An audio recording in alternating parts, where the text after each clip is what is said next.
podcast, week 4 recap. We're here to break down every game that went on around the NFL. We also react to any other lingering news we might have missed over the last few days, including the Carl Anthony Towns to New York. We'll go over that later in the show. First things first, week 4 of the NFL. It's been officially 1 month of football to this point.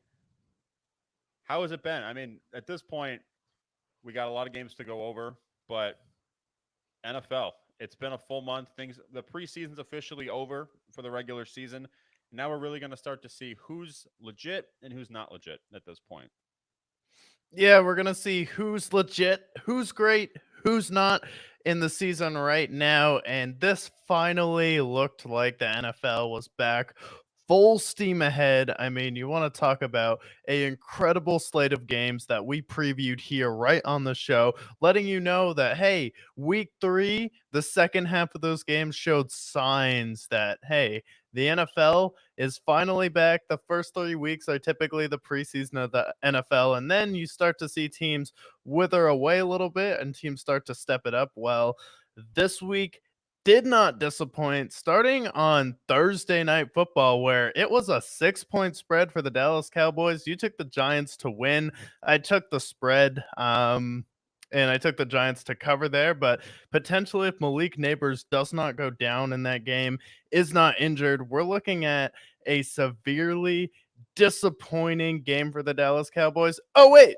It was severely disappointing because you only put up 20 points versus the New York Giants, where if you look at the games that they played versus the Giants last year, they'd have their games kind of against the Commanders where it'd be close, or the Eagles, but the Giants, the Cowboys have kind of had their way with, and they did not make Daniel Jones look too uncomfortable where he was making the Daniel Jones kind of mistakes. He was just his normal middle of the road Walt Jr. self, going through the motions and putting up 15 points. And this is what we expect from Daniel Jones. We don't expect 20 points from him. We don't expect 30 points from him. The standard for Daniel Jones being good and a really great game is if the Giants put up 18 points. Well, they put up 15, and the Dallas Cowboys, they just looked fine.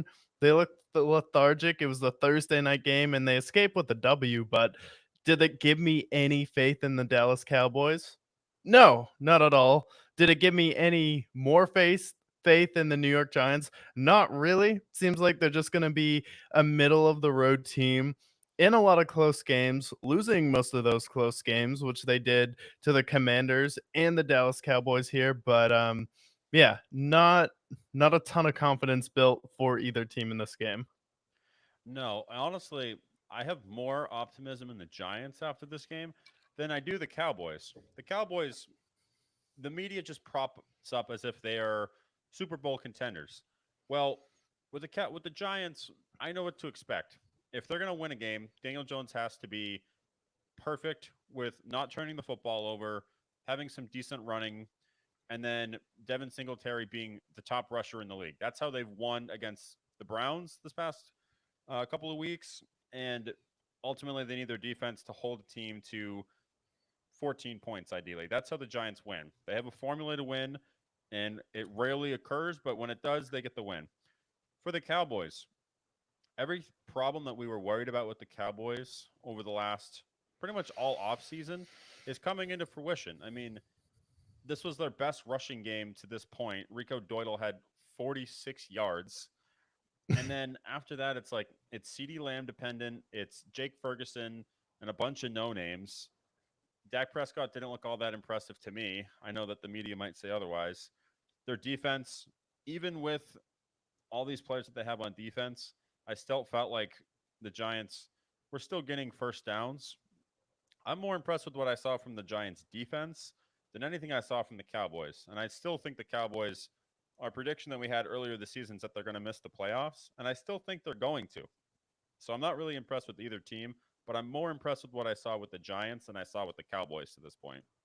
Yeah, and the Cowboys have a hell of a stretch coming up, but the Cowboys definitely aren't going to win their division, nor are the Philadelphia Eagles, and we'll get to that later. But there's a clear number one team in this division, and it's not the Giants, and it's not the Cowboys, and it's not the Philadelphia Eagles to this point. But the thing with the Cowboys is I was disappointed with the Giants because you have one job if you're facing the Dallas Cowboys. Make Dak Prescott get the ball to anyone else besides CeeDee Lamb. And I know that's a tall task. He got his money and he deserves it. He's one of those guys like a Justin Jefferson, like a Tyreek Hill, like an Antonio Brown, but not to the same level because let's be fair. No one is Antonio Brown or Julio Jones, but he's someone who always kind of gets his, but when you can limit him, then that destroys the entire locker room. It destroys the entire Dallas Cowboys sideline and offense because Dak will try and push the ball to him, and then CeeDee Lamb will be unhappy on the sideline. And the Giants weren't able to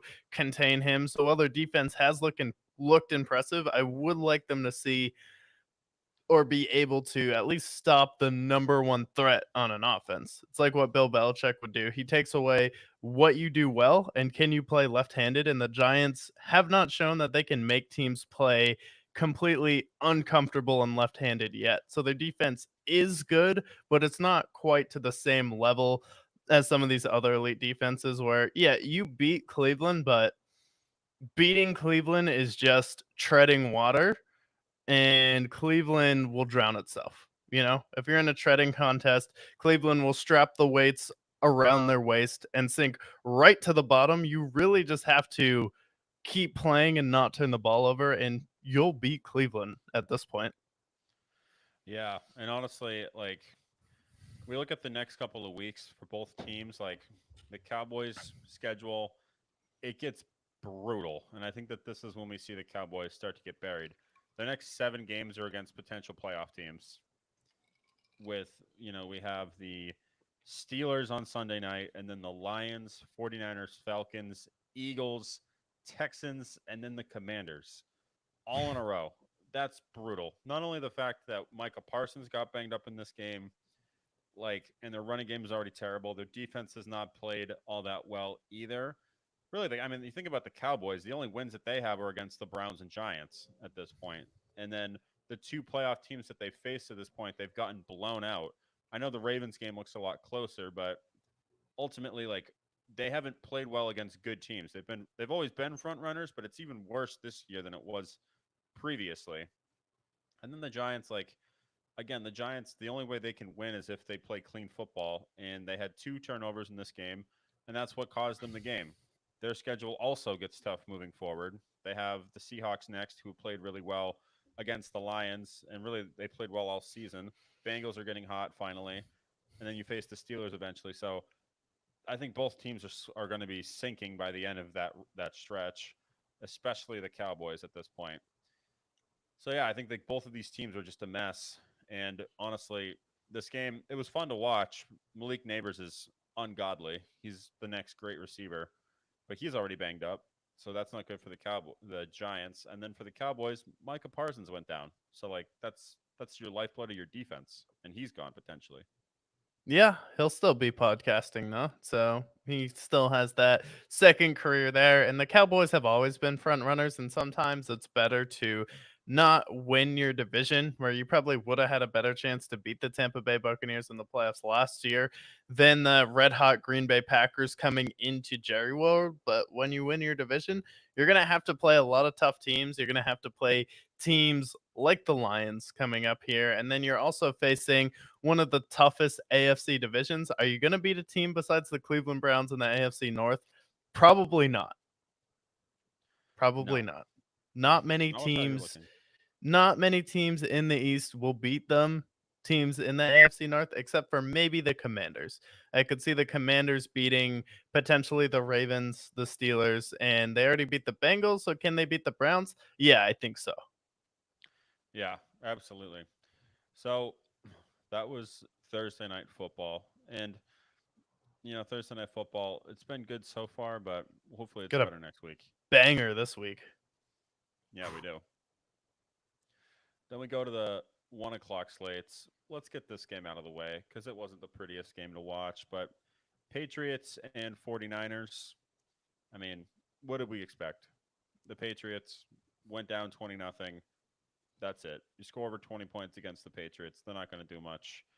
Any commentary about the 49ers Patriots game I whatsoever? mean, What are the Patriots like? What is the goal of the season this year? Like, is the goal to suck all season long and then just let Jacoby Brissett get beat up because you know you have a bad offensive line, so you don't want to destroy Drake May's confidence?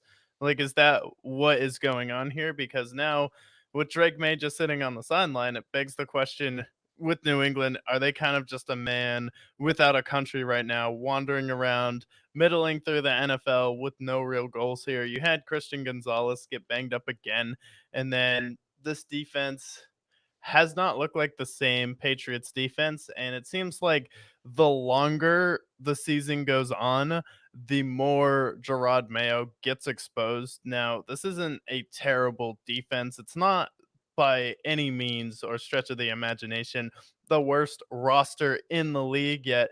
We're putting out Jacoby Brissett, who we know isn't a starter. So if your argument is, well, with Drake May, um, we know the offensive line isn't up to standard, and we don't have weapons here because New England doesn't go out and get wide receivers.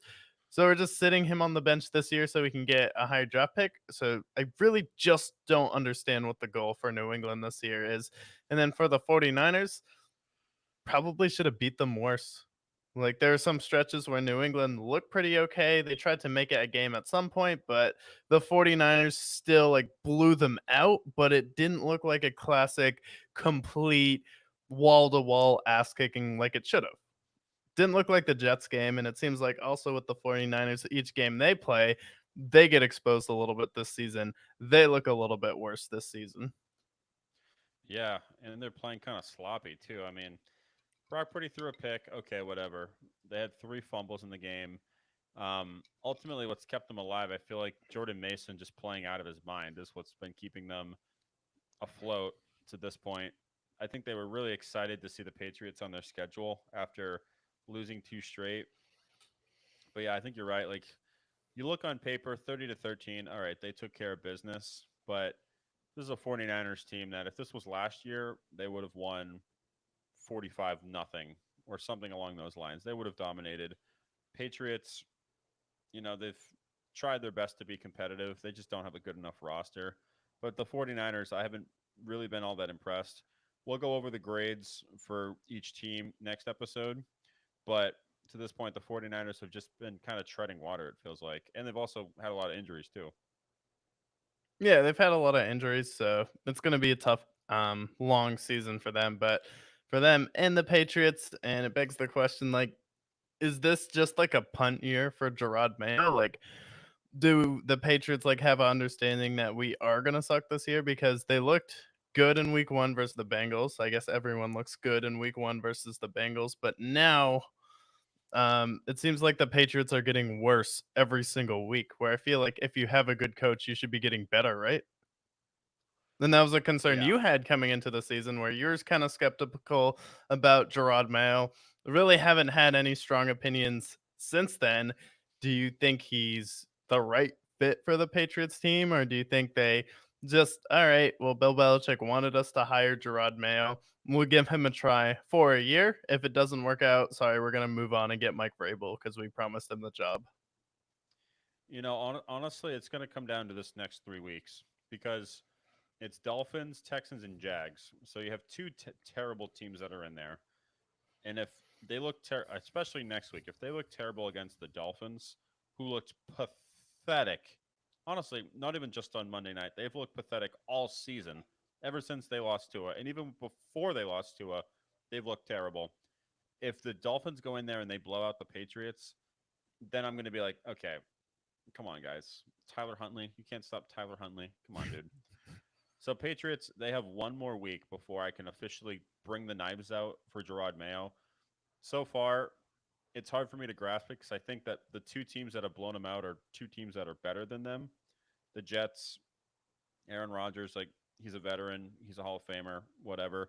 And then the 49ers are just way more talented. So, not ready to put my forks at them yet. However, this Dolphins game is the biggest test because the Dolphins are the worst team in football as of right now. So, if you go in there and it's pathetic there too, I don't know, man. I don't think he's the guy. Yeah, but you're a history buff though. Like the Dolphins have kind of always given the Patriots trouble no matter where those teams are at in the standings. Do you really think that's fair against a team where the Patriots have always kind of had a tough time with the Dolphins, even when it was Tannehill versus Brady? Yeah. No, I think it's fair now because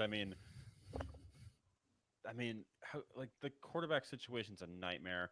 Their defense hasn't looked good. Mike McDaniel's, who knows if he's even the head coach next year? Like the Dolphins, I know that your team sucks, but you should at least play competitive. If you're not playing competitively against the Dolphins right now, and then 3 weeks from now when you face the Jaguars, who are the only winless team in the NFL right now, where Doug Peterson, I have a whole segment ready Crazy. for Doug Peterson when the time comes. That's those are two games that are going to be the real indicators. If you're going to be facing top level teams, I don't expect much. But when you're facing the bottom of the league as well, you should be playing competitively against the worst teams. And if you're not, then you're really, really, really you're in Panthers territory at that point. So this next week's the big sign for me. Yeah. So we will check in on the Patriots versus the Dolphins next week. We will see what happens there. The Bears figured out how to open up holes, so that's cool. D Swift Finally. having a absolute breakout game. The part-time running back decided to show up this week for work, and he had space to move versus the LA Rams. And for a second there, I picked the Rams in this game because I had a feeling if the ball was in Stafford's hands, I trusted him more than Caleb Williams to get it done. However, Chicago Bears defense came up clutch, was able to stifle the Rams, ended up having a really solid game for the Chicago Bears running game, took a little bit of the pressure off of Caleb Williams. You got 24 points, which is solid. Like that's a good game for a young offense. The offensive line looked as good as it has been all season, and now it kind of seems like their offense is coming full circle, finding a little bit of a rhythm. Last week it was Cole Kmet and Roma Dunze. This week it was D Swift having a breakout game, and now we're just waiting for DJ Moore, D Swift, Roma Dunze, and Cole Kmet to all be on the same page with Caleb Williams this season. But did this win versus the Rams give you hope for the Chicago Bears this season that they're kind of going to turn it around where last season it took them a little bit to get hot and figure it out, but the defense came alive and they made a legitimate push at the end of the year there where they looked like they had a top 5 defense? I think that they're going to be the second half team. I think at this point I think they've played their worst football to this point and they're 2-2. Granted, I know they beat the Titans and Rams and the Rams are banged up, but I think this is the worst football we're going to see from the Bears. And then as we move further along in Caleb Williams' development, that's when we're going to start seeing them really ball out. Next week, this is another test for them. They face the Panthers. Like, take care of business against the Panthers and Jags these next 2 weeks, and then I'm going to be on board with them a little bit more.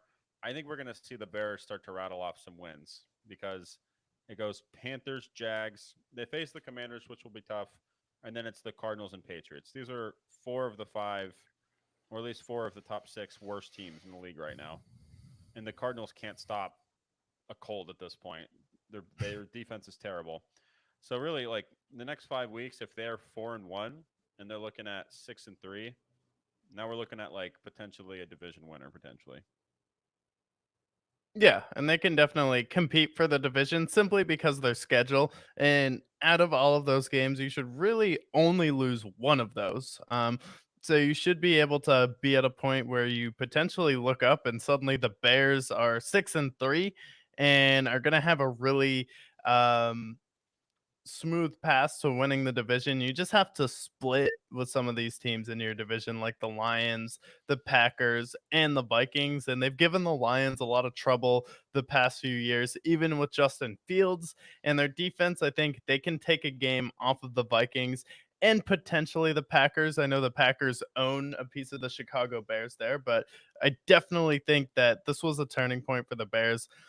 Really confused why Bears fans are so already out on Caleb Williams here. I get he's not throwing touchdowns, but he still is making some really good throws for you, and your offensive line is the problem here. And also, he's a rookie. Like, rookies typically don't figure it out until October, November. So by the time November comes around, I think Caleb Williams is going to be stepping up here. I know there's some memes going around about DJ Moore and how he hates playing with Caleb Williams. I don't think that's the case. I just think sometimes if you're a receiver and you're open, you get missed. You get frustrated when you don't get the ball, but I don't think it's that deep where DJ Moore is going to request a trade. I don't think so either. It's the first month of the season. People forget about this every year, and this is like an age-old riddle. Every year, the first month, this is where people struggle. They figure out the team, they figure out the identity, and then it's not until like 5, 6, 7 weeks of the season before they really start to come on, and they either swim or they flounder. Right now, I think the Bears are going to swim. And they're going to be fine. It's going to take some time to build chemistry with DJ Moore. I feel like Caleb Williams is probably going to have better chemistry with Roma Dunze, considering he they're on the same, they're both rookies and they've had a lot more reps together. They practice with each other in the off season, but things are going to be fine with DJ Moore. Nothing to get worried about here. I think they're going to be fine overall. Yeah, and then Rams, kind of a tough loss. You go out there, beat the 49ers, and I could see with the Rams, you don't have too many receivers now. You really just don't have the firepower. They're going to be in a lot of close games, and I feel like the Rams are kind of going to fluctuate like every other week now. You're probably going to finish 9-8 until you get Nakua and Cooper Cup healthy again, but I feel like it's just going to be them winning every other game here. It's a close game. They'll get blown out sometimes, and then they'll win a few close games here within their division. But I don't know. I think their playoff hopes are kind of teetering a little bit just with how banged up they are. It's tough to get to the finish line, especially with Stafford's injury issues the past few years. Yeah, I think what gives me optimism for the Rams is like it seems like every other team in that division is kind of a mess. Outside of the Seahawks, it's like 49ers are banged up. The Cardinals defense is pathetic. And honestly, just the Cardinals in general just suck. So really it's just like if the Seahawks can lose a couple of games that they shouldn't, then they should be fine. I think that they can still compete when everyone gets back to being fully healthy. I mean, the Rams last year were what 5-6, and they still made the playoffs. So if they can just rattle off a couple of wins at the end of the season, I think they should be fine. I think it's just really when Puka Nakoa comes back around and when he's healthy, when Cooper Cup's healthy, and then they should be fine. I think they'll still be in the float, but they just got to start winning some more games.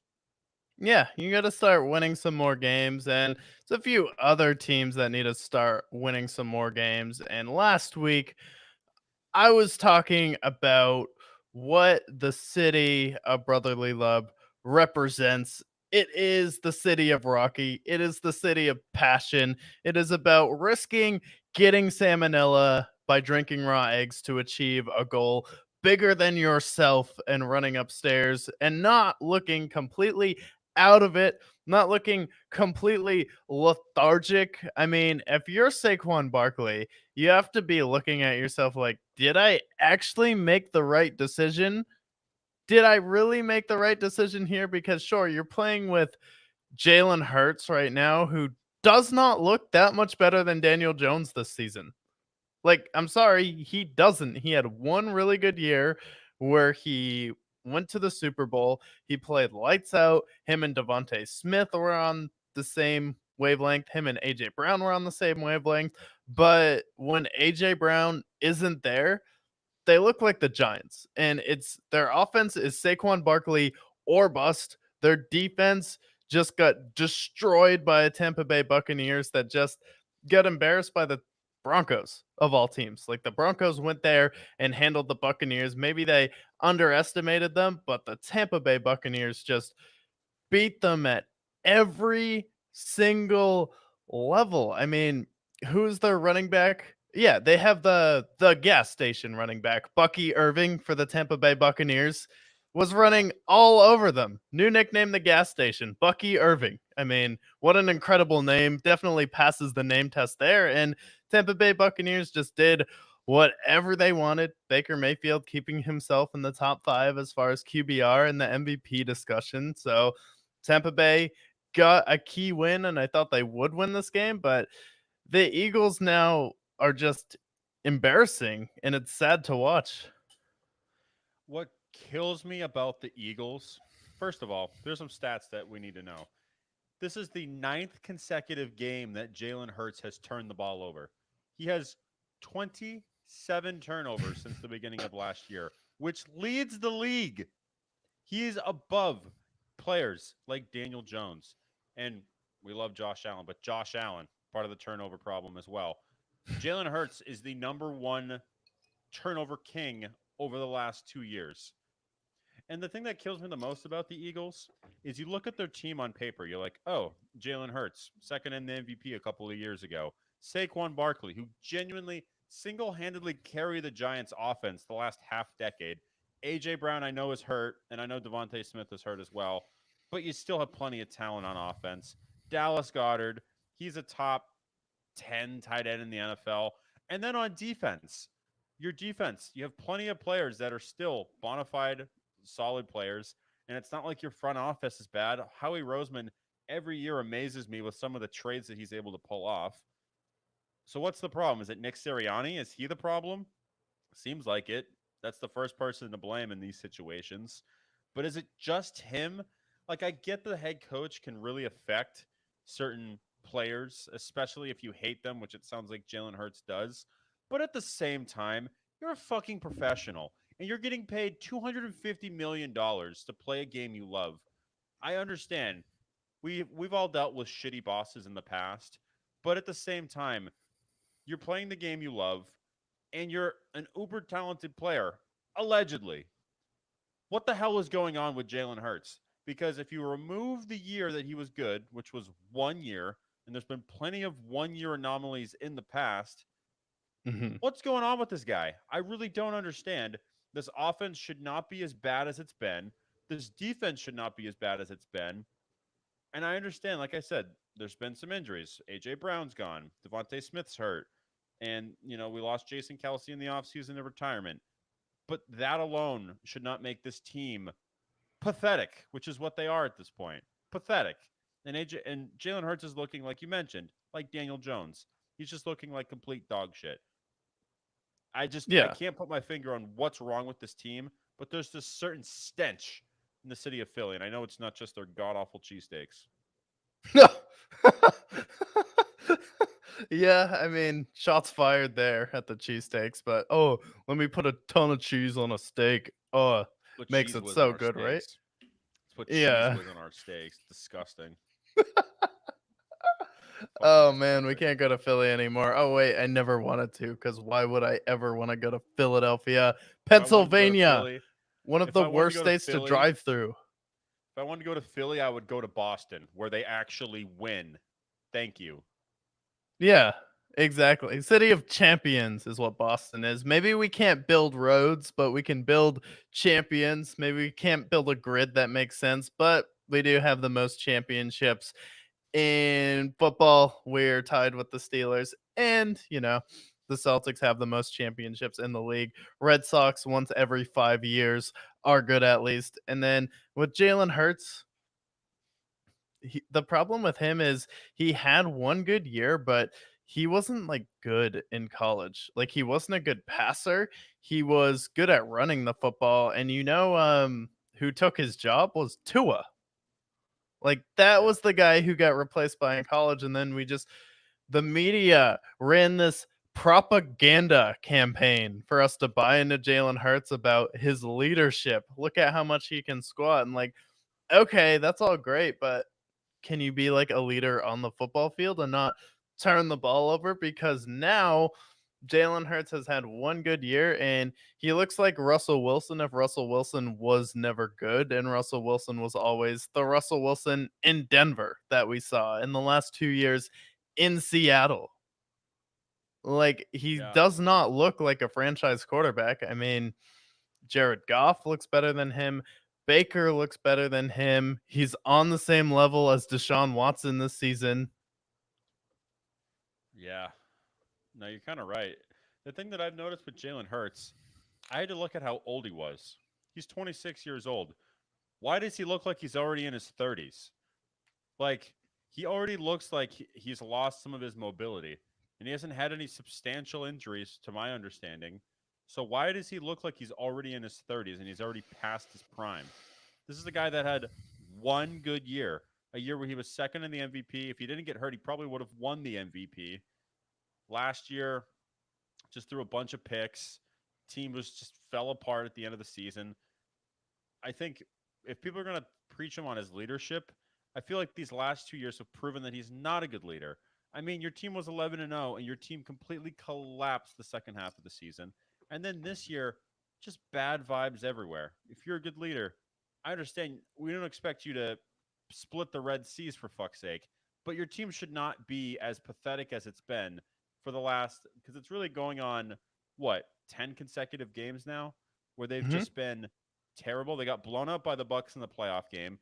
They were 11-0. I think they finished 11-6. So that's 6 consecutive losses. And then this year they're 2-2. So they're talking about 2-9 the last 11 games that they've been, and they've been just mediocre. Even the Saints game they had a couple of weeks ago. Why was that game so begrudgingly awful and just an absolute eyesore to watch? It's an enigma to me. Ultimately, it's going to result in Nick Sirianni getting fired, and maybe that'll solve it all. But I don't think it will. I think there's No. deeper issues with the Eagles. Yeah, and there's deeper issues there because you can't lose AJ Brown and then turn into a below average quarterback. Because with Mahomes, when his best receiver leaves, he still goes out there, competes, and wins Super Bowl. And the funny thing is, you would think the Eagles would have learned from their mistake. Like Carson Wentz had a really good season, got injured, but they still gave him a bag and an extension. And then Jalen Hurts has one really good season, and they give him a bag and an extension. Like you would think these teams would start to learn. Maybe don't pay your quarterback a year too early, and now you can start to use leverage because there's a few other quarterbacks that have gotten paid. Trevor Lawrence. Trevor Lawrence. I mean, I was fake coughing, then it turned into an actual cough. That's how bad Trevor Lawrence has been. People fake cough when they talk about Trevor Lawrence, and it turns into a real cough. And that's how bad Trevor Lawrence's contract is. Whereas you have a guy who now you're the only team in the league. Yeah, you're not, you're the only cat team. The Panthers have a win, and you don't. You went up 17 nothing versus the Miami Dolphins, and now you go to Houston and you look competitive. And when it comes down to it, Trevor Lawrence has a chance to do something, turn the season around, get a huge upset win versus the Houston Texans in Houston. And what does he do? Nothing. Absolutely nothing. Yeah, I have a lot of things to say about the Jaguars, and I'm actually going to go over them in length when we do the worst top five. Spoiler, they're on this list. But to break down how bad the Jaguars are and why them being as bad as they are is it's more of an enigma than the city of Philadelphia and why they put Cheese Whiz on their fucking steak and cheese. It's worse than that.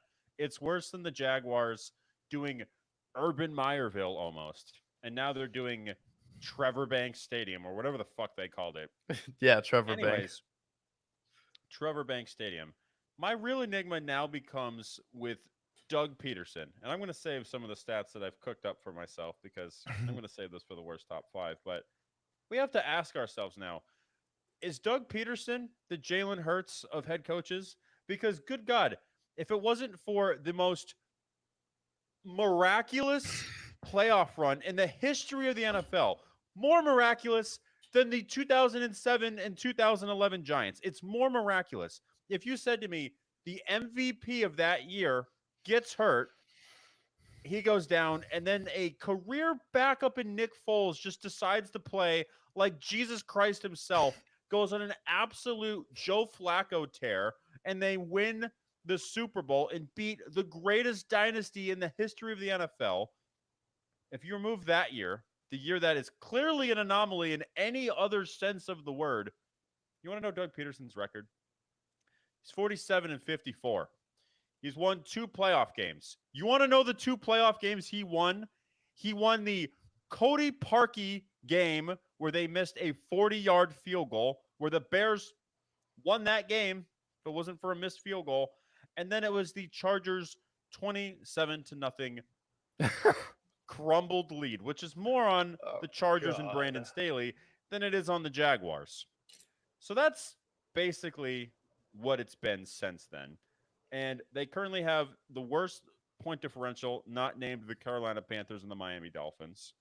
You had a They've playoff been game last season too to make the playoffs versus the Titans. You choked that one. exactly like the Jaguars. They are they're actually less of an anomaly because I'm starting to think that Trevor Lawrence is just a bust at this point. Because I feel like if it's your first year and you're not very good, okay, I can look to that and say, well, you had Urban Meyer, Mr. Finger Gun himself. And that's when I'm like, okay, I'll let it slide. Second year, he looks a lot better. Like, oh, 25 touchdowns, 8 picks. Good QBR. All right, cool. We're starting to get somewhere. Then last year, he regresses and he's worse. And now this year, he's regressed even more. So Trevor Lawrence, is he just a bust at this point? It's not like busts don't exist in the NFL, and it's not like somebody who has as hyped as Trevor Lawrence cannot be a bust. At this point, when I look at if we look at that standings of this AFC South, right? Obviously, CJ Stroud's better. I think Anthony Richardson, you can say, is better at this point. And then, honestly, at this point, who's better, him or Will Levis? I feel like they're both kind of on the same level at this point. They both are just turnover prone, don't make the plays when it matters. The only difference is that Will Levis feels like he plays harder than he does. So He's we're fun to looking at a guy watch. who, and he's a lot more fun to watch, for better or worse. The white Jameis Winston. But at this point, the Jags are such a lull to watch. They have Travis Etienne, who is supposed to be a good running back, and sometimes he is. Christian Kirk, underrated receiver. You're supposed to have the beautiful brains of Doug Peterson, who has better hair than his own coaching style at this point. And then you have little long arms Trayvon Walker on the defensive side. Nobody on the defensive side screams dog to me whatsoever. This Jags team is extremely pathetic. And the only thing more pathetic is the fact that the Texans didn't win by 40. That is literally it. The Jaguars should not win a single game this year. They deserve, just like the Cleveland Browns deserve to go 0-16, and unfortunately the Detroit Lions having it done in 2008, the Jaguars deserve to be winless this year. They are pathetic in every sense of the word. Every player on this team, outside of Christian Kirk, deserves to be blacklisted from the NFL for disgracing their fans and disgracing the NFL, having us watch them every single week. So are you willing to say that Trevor Lawrence is just Dan Orlovsky with long hair? He is Dan Orlovsky with long hair, and he is maybe the most overhyped prospect in the history of the league at this point. I mean, good God.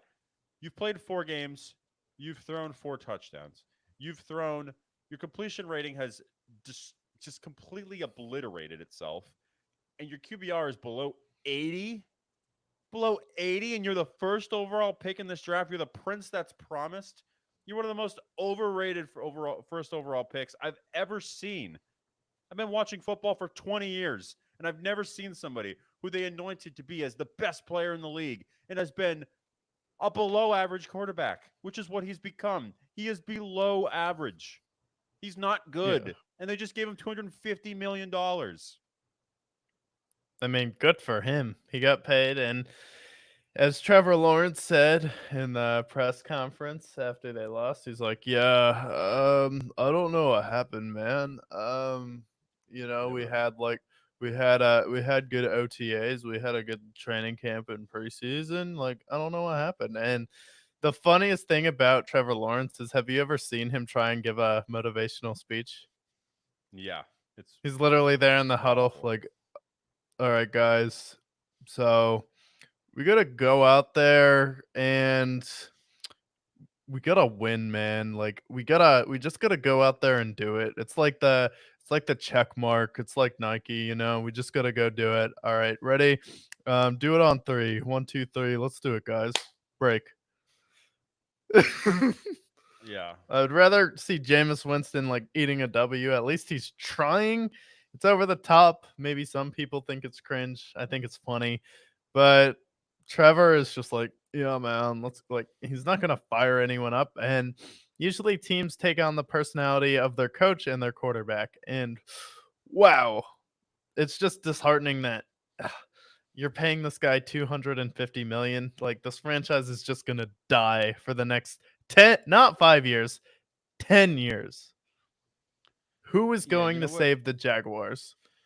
Are they going to go out there and get Lane Kiffin to be their head coach? Like, Don't say that. That could really happen if you say that out loud.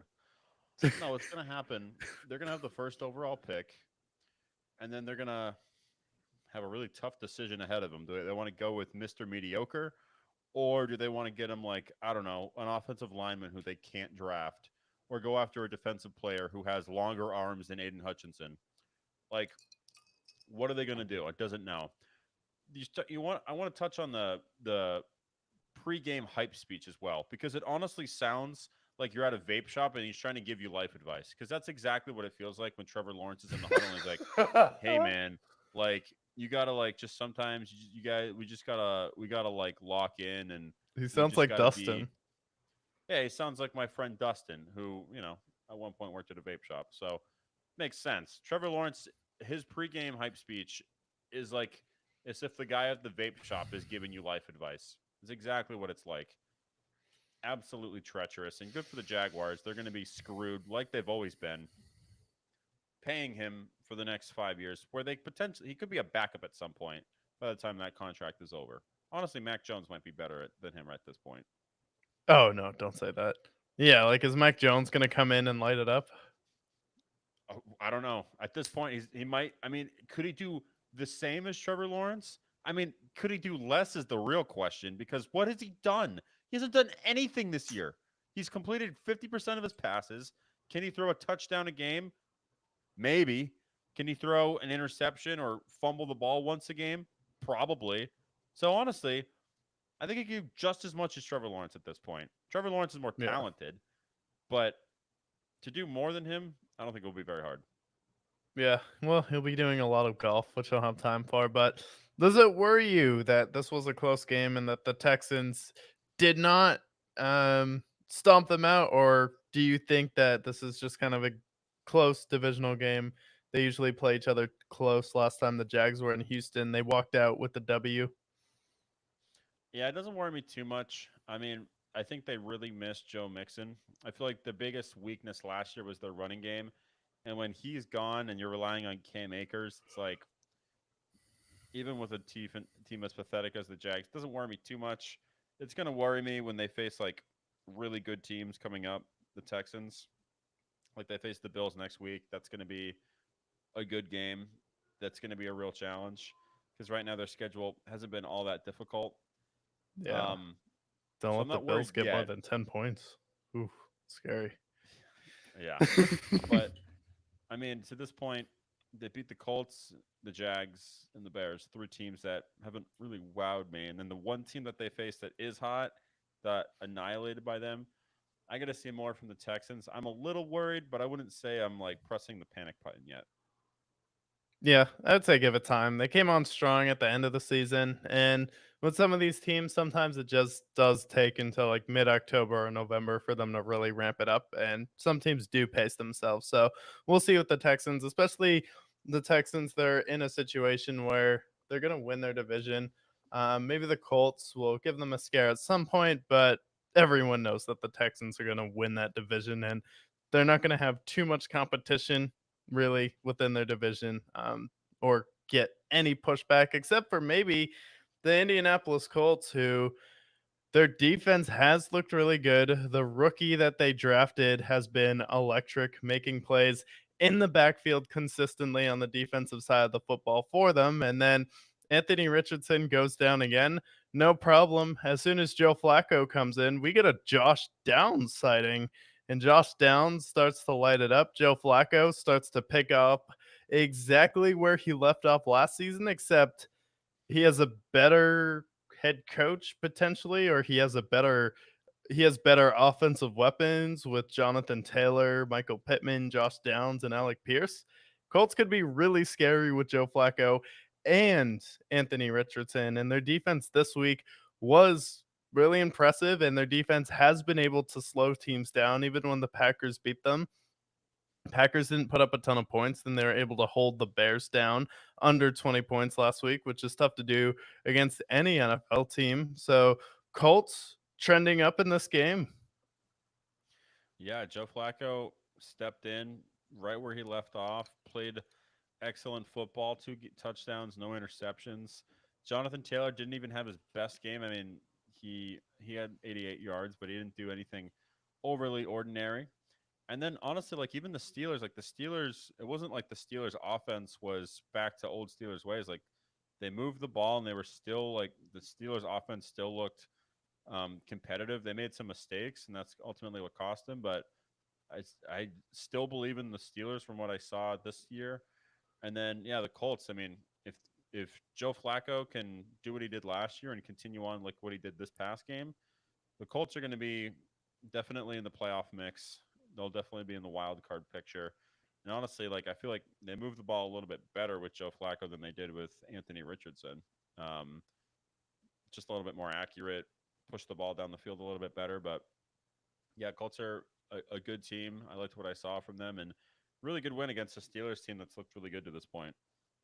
Yeah, and Joe Flacco just understands that system and he knows what the assignment is going to be, but he stepped in, gave them an energy infusion. So I'm not really worried about the Colts with Anthony Richardson getting injured. That is a problem, though, that back to back years, at least not for this season, I'm not concerned, but I'm concerned, at least for his long term future, that back to back years in week 4, Anthony Richardson is already getting hurt, especially a hip injury. It's like he needs to learn how to sit in the pocket and tone it down. It's great that you're athletic.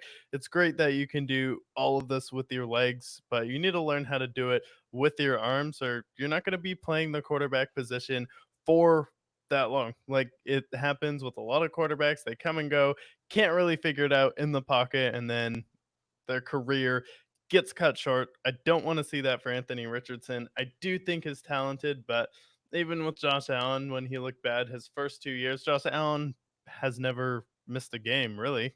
He hasn't been injured. He hasn't had injury issues. He's been durable. He hasn't missed a playoff game that they've been in.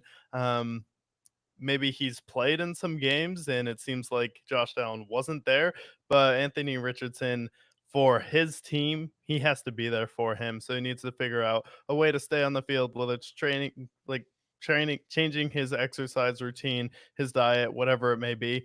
Got to figure it out. But I think this year with the Colts, I think Joe Flacco will be able to help them get close to a wild card, if not get into the playoffs. And I think this team is more than talented enough to make the playoffs this season. No, absolutely. Yeah, I like what I've seen so far with their weapons. So I think their weapons are fine. Obviously, Jonathan Taylor is what he is. For the Steelers, does this change anything about how you feel about the Steelers to this point? I know the Steelers were on a historic run defensively. The Colts were able to move the ball relatively well against them. Does this change anything about how you feel about the Steelers, or do you think they just ran into a good opponent? I think the Colts have been a tough opponent and a tough out all year. With the Steelers, this is actually the best possible loss that you could have because the past few weeks, your defense only allowed 23 points. Well, guess what? That was in September, and that's not going to happen. Maybe you pick it back up in November and December, but teams are going to put up points against you at some point throughout the season. So, in turn, your offense is going to have to start figuring out how to move the ball up and down the field. And then this game, this was the best that their offense had looked all season, and the Steelers haven't really gone up against a tough opponent on the defensive side of the ball all year until this Colts team. So I do think Justin Fields in this game stepped up as a quarterback, and maybe he didn't win the game, but the Steelers finally figured out, like, huh, we have a player who's capable of being a top 5 receiver in the NFL. Maybe it would be a good idea if we got him the ball. And throwing to George Pickens turns out that's a good idea. Whenever he touches the ball, good things happen there. So this really didn't concern me. You were due for a loss at some point. Every team loses a game at some point throughout the year. But I do think this will be a good learning opportunity. And I think they'll pick up another win in Dallas. No problem on Sunday Night Football. But this was probably the best possible loss you could have had because it felt like the offense finally came alive in this game. And the defense, they'll get back to what they do. I'm not worried about it.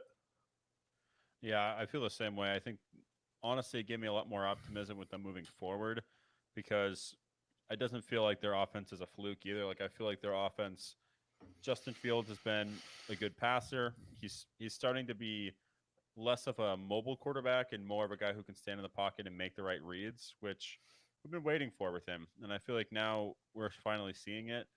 And then with everybody else, the running backs finally feel like they can run the ball effectively. And then really, if like they just get another receiver, then I feel like they're going to be even more electric. Yeah, and they're figuring out how to use Darnell Washington and Pat Fryermuth, who I felt like have had the talent over the past few years, but near saddled with Kenny Pickett. But I mean, Justin Fields has given that team an energy infusion, and he's kind of looked better than Jalen Hurts at some point throughout the season. I think that's fair to say. Oh, I think he's looked, yeah, he's definitely looked better. Definitely provided more juice for the Steelers, 100%. But we pivot to, let's go to Saints and Falcons game. This was a really good game. This was one of the really good 1 o'clock games. We had a good slate of 1 o'clock games. Now, the Saints, first 2 weeks, they were world beaters. Then they lose a grind out game to the Eagles. And then this game came down to Young Hoku hitting an absolute bomb, 58 yarder to call it a game. Did this game change any sort of mentality about either team with the win? Great division game. We saw Chris Olave have a big game for the Saints. And then for the Falcons, I mean, really, it was just Drake London and Kirk Cousins. Do you have any different opinions after this game with these two teams, or any team that you think is better than the other? Yeah, I think the Falcons are definitely the better team in this situation. And I picked the Falcons to win in this game, and I said I think the Falcons are the best 1-2 game coming into it because you can finally added that last piece to your defense in Matthew Judon, and you're able to get stops when you needed it, and then when you needed a drive at the end of the game. With less than a minute, Kirk Cousins got it done, and Young Hoku was able to kick a 58-yard field goal to seal it. I mean, you have the special teams. Now you have the offense and the connection with number 18 Kirk going to Drake London. And now Drake London really looks like he's stepping up, coming into his own this season. They know how to use him. And then Bijan Robinson has struggled a little bit. So now they pivoted, starting to use Tyler Algier again. And Tyler Algier has been a good running back for them. So I think the Falcons this season are going to be really good. And I think they can win a playoff game. And on a wide open NFC, if you get home field advantage, just get in the dance. You never know what could happen. But I do like this Falcons team, probably the best in the division.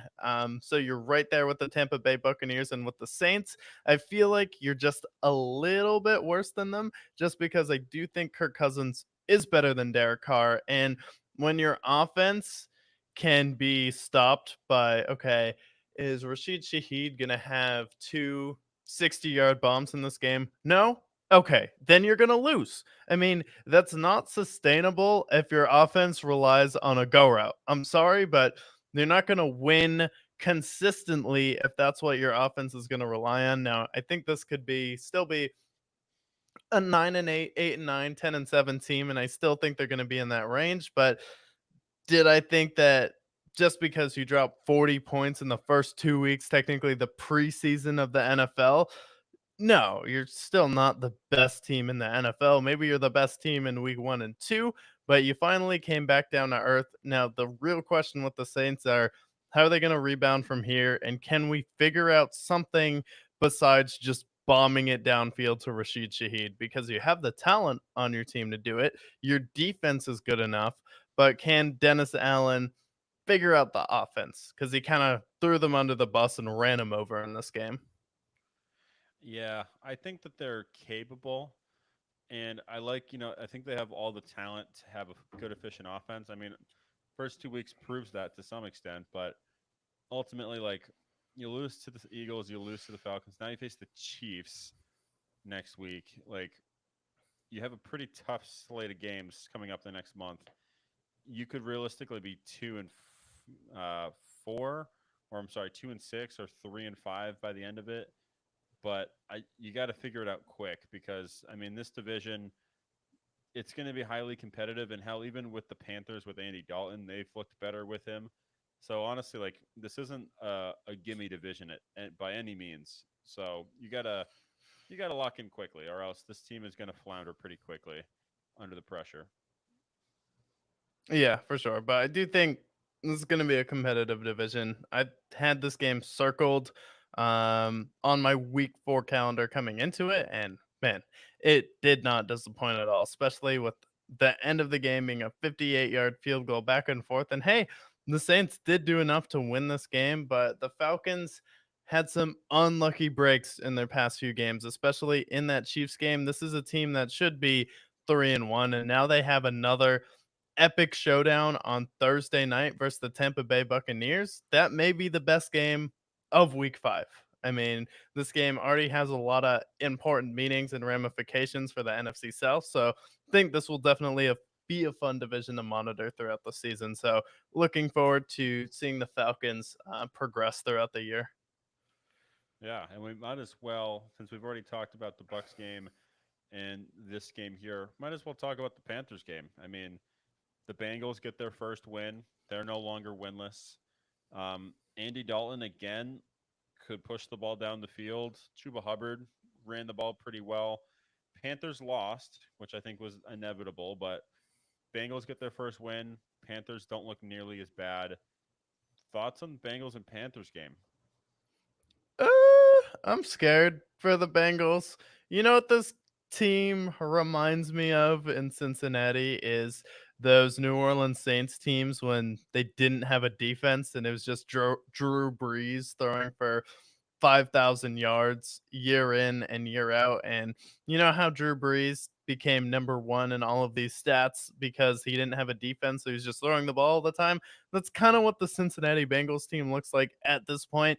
They don't have a defense. You gave up a lot of points to Carolina Panthers team. They just beat the Raiders and they were able to put up points against them, but you also did not force a punt versus the Washington Commanders the previous week, and now your defense again looks bad. And your defense was good the first 2 weeks. Now your offense looks really good.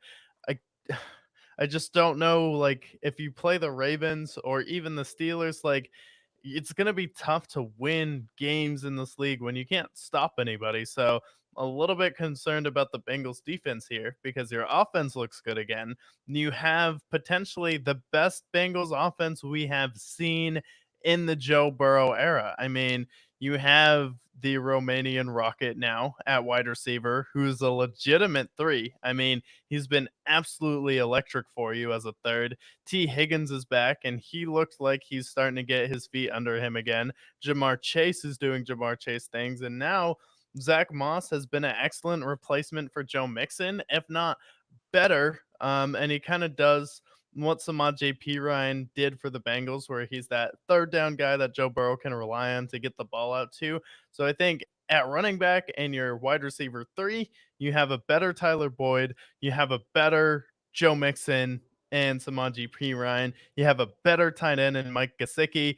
But now Lou Anarumo needs to pull the defense together. And if you can do that, I think this Bengals team can definitely get to a Super Bowl. But if the defense is going to play like it has the past 2 weeks, sorry, you may not make the playoffs. Yeah, and honestly, I worry about them because I mean the Steelers are playing really well. The Ravens are coming together. So like, yeah, it's you're not in the best situation. And like every other September, you started off like dog shit, and now you're 1-3. You have to climb yourself out of the hole, which you've done the last few years. But like, when does it come to a point where it comes crashing down and burn? They got to figure out their defense quick. Now you're right. I mean, the offense is great. Jamar Chase, he's trying to get paid. T. Higgins is trying to get paid. And in the running game, I mean, another guy who deserves a shout is Chase Brown. Chase Brown was He's been good. electric for him. He's been really good. And I knew like last year when they had some injuries, they played him a little bit. I thought that he had potential to be really good for them. And I feel like his role is only going to continue to expand. Maybe he ends up becoming more of like the receiving back, and Zach Moss is more of like the third down back. But I've liked a lot what I've seen from Chase Brown. Their offensive line is like kind of coming together a little bit finally. It only took them half a decade, but it looks like it's finally piecing together. But yeah, that defense is bad.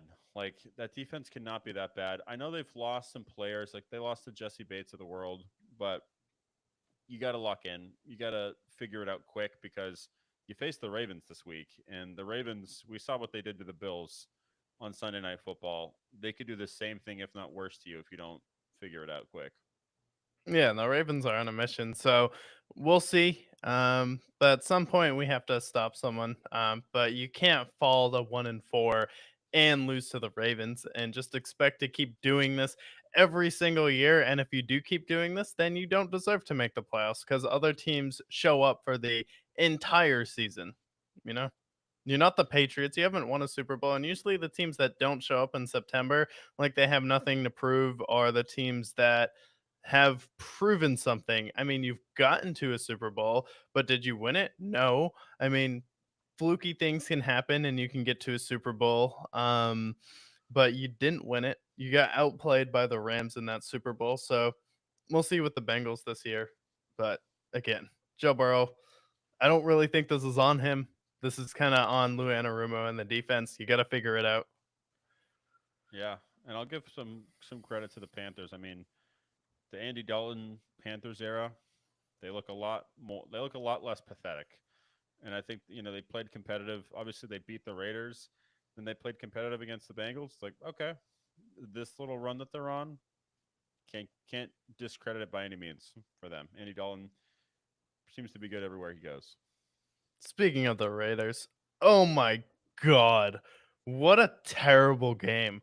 What a what a game that was so pathetic on both sides. I mean, the Raiders are absolutely allergic to running the football. I mean, people want to blame Gardner Minshew this season for the Raiders this year. And, some of it is on Gardner Minshew, but the reason why he was so good with Indianapolis last year? Their run game and their offensive line. And the Raiders have neither of those. They don't have an offensive line and they don't have a run game. The Bears' run game showed up this week, so now you're behind them. Rico Dork decided to have 46 yards this week, so maybe they're not the worst running team. So now it's you.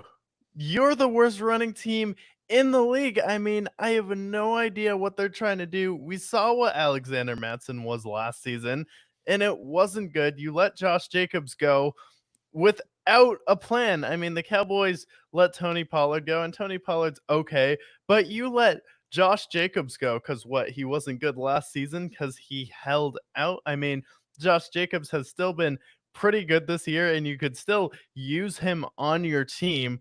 And you tried to give this game away multiple times, but thankfully, for yourselves, after you lost to the most pathetic team in the league, you beat an even more pathetic team that decided to pay a rapist, the P. Diddy of the NFL, the Bill Cosby of the NFL here, in Deshaun Watson. And Deshaun Watson had every single chance to win this game. And it almost seemed like when the Browns got down there, they got a touchdown. As soon as they missed the extra point, I knew the game was over because no one on that sideline believed that Deshaun Watson could lead them down the field again to get another touchdown. I mean, he's like Daniel Jones at this point, if not worse, because he lost to Daniel Jones. I mean, he has some plays where Deshaun Watson looks good, but other times it's just like he can't do anything and he's not interested in running the ball anymore. As soon as there's pressure around him, he just falls down in the pocket. And I mean, he's been injured in the past and he wants to preserve himself.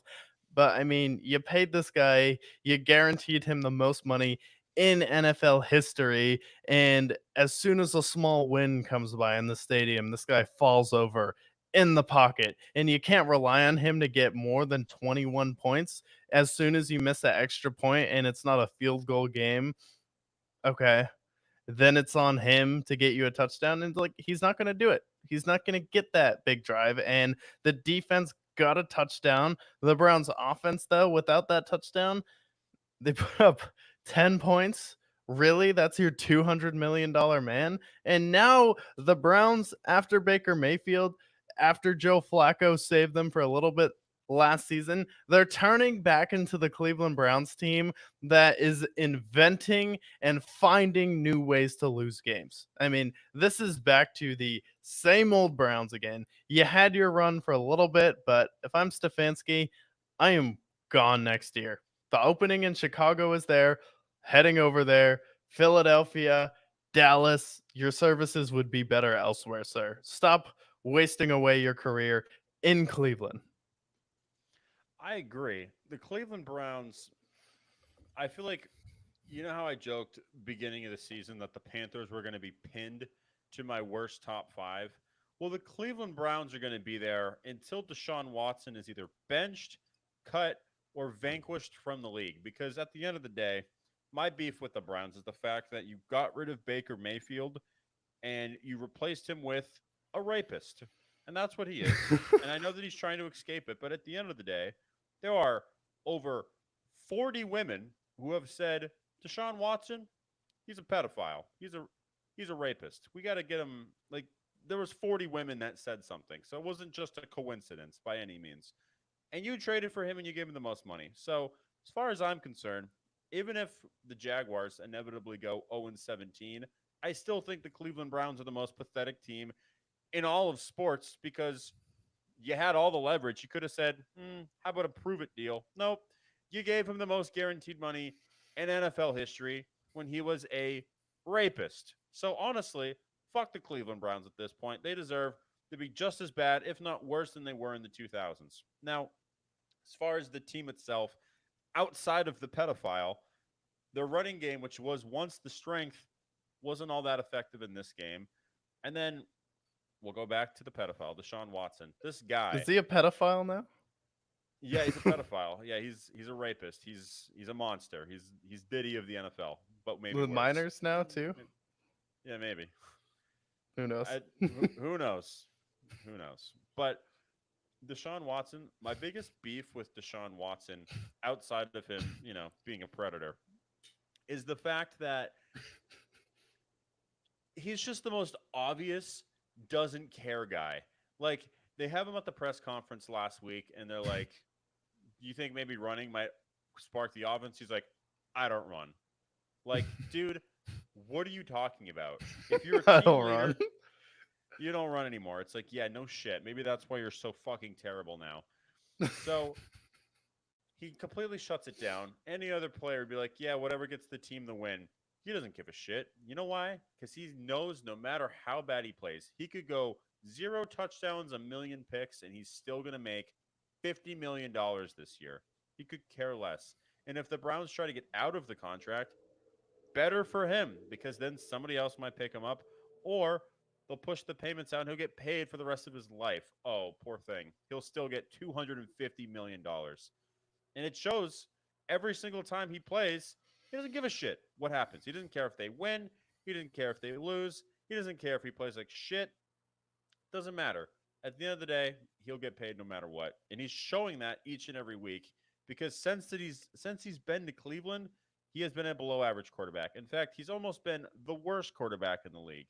Since he's joined Cleveland, he has 18 touchdowns and he has 12 picks. And his QBR has been in the 80s. This is a guy that was once considered the Michael Jordan of the NFL. We've talked about this at length, so I won't nauseate our viewers here, but Deshaun Watson, since he went to Cleveland, he just doesn't care. He just doesn't. He's getting a paycheck, and he knows that this is probably his last contract in the NFL, so he doesn't care about the Browns. He doesn't care about the fans. He doesn't care about anybody but himself at this point. Yeah, kind of feels fitting that it kind of feels like the NFL is back to where it was before, where the Jaguars, Panthers, and Browns are now the bottom dwellers, the bottom feeders of the NFL. Once again, where a few years ago it looked like, that the Jaguars and the Browns had all turned it around. Some of the bad teams were starting to rise up again, but now it's back to square one. Good. And that's what you deserve to be, the worst team in the NFL when you trade for a predator.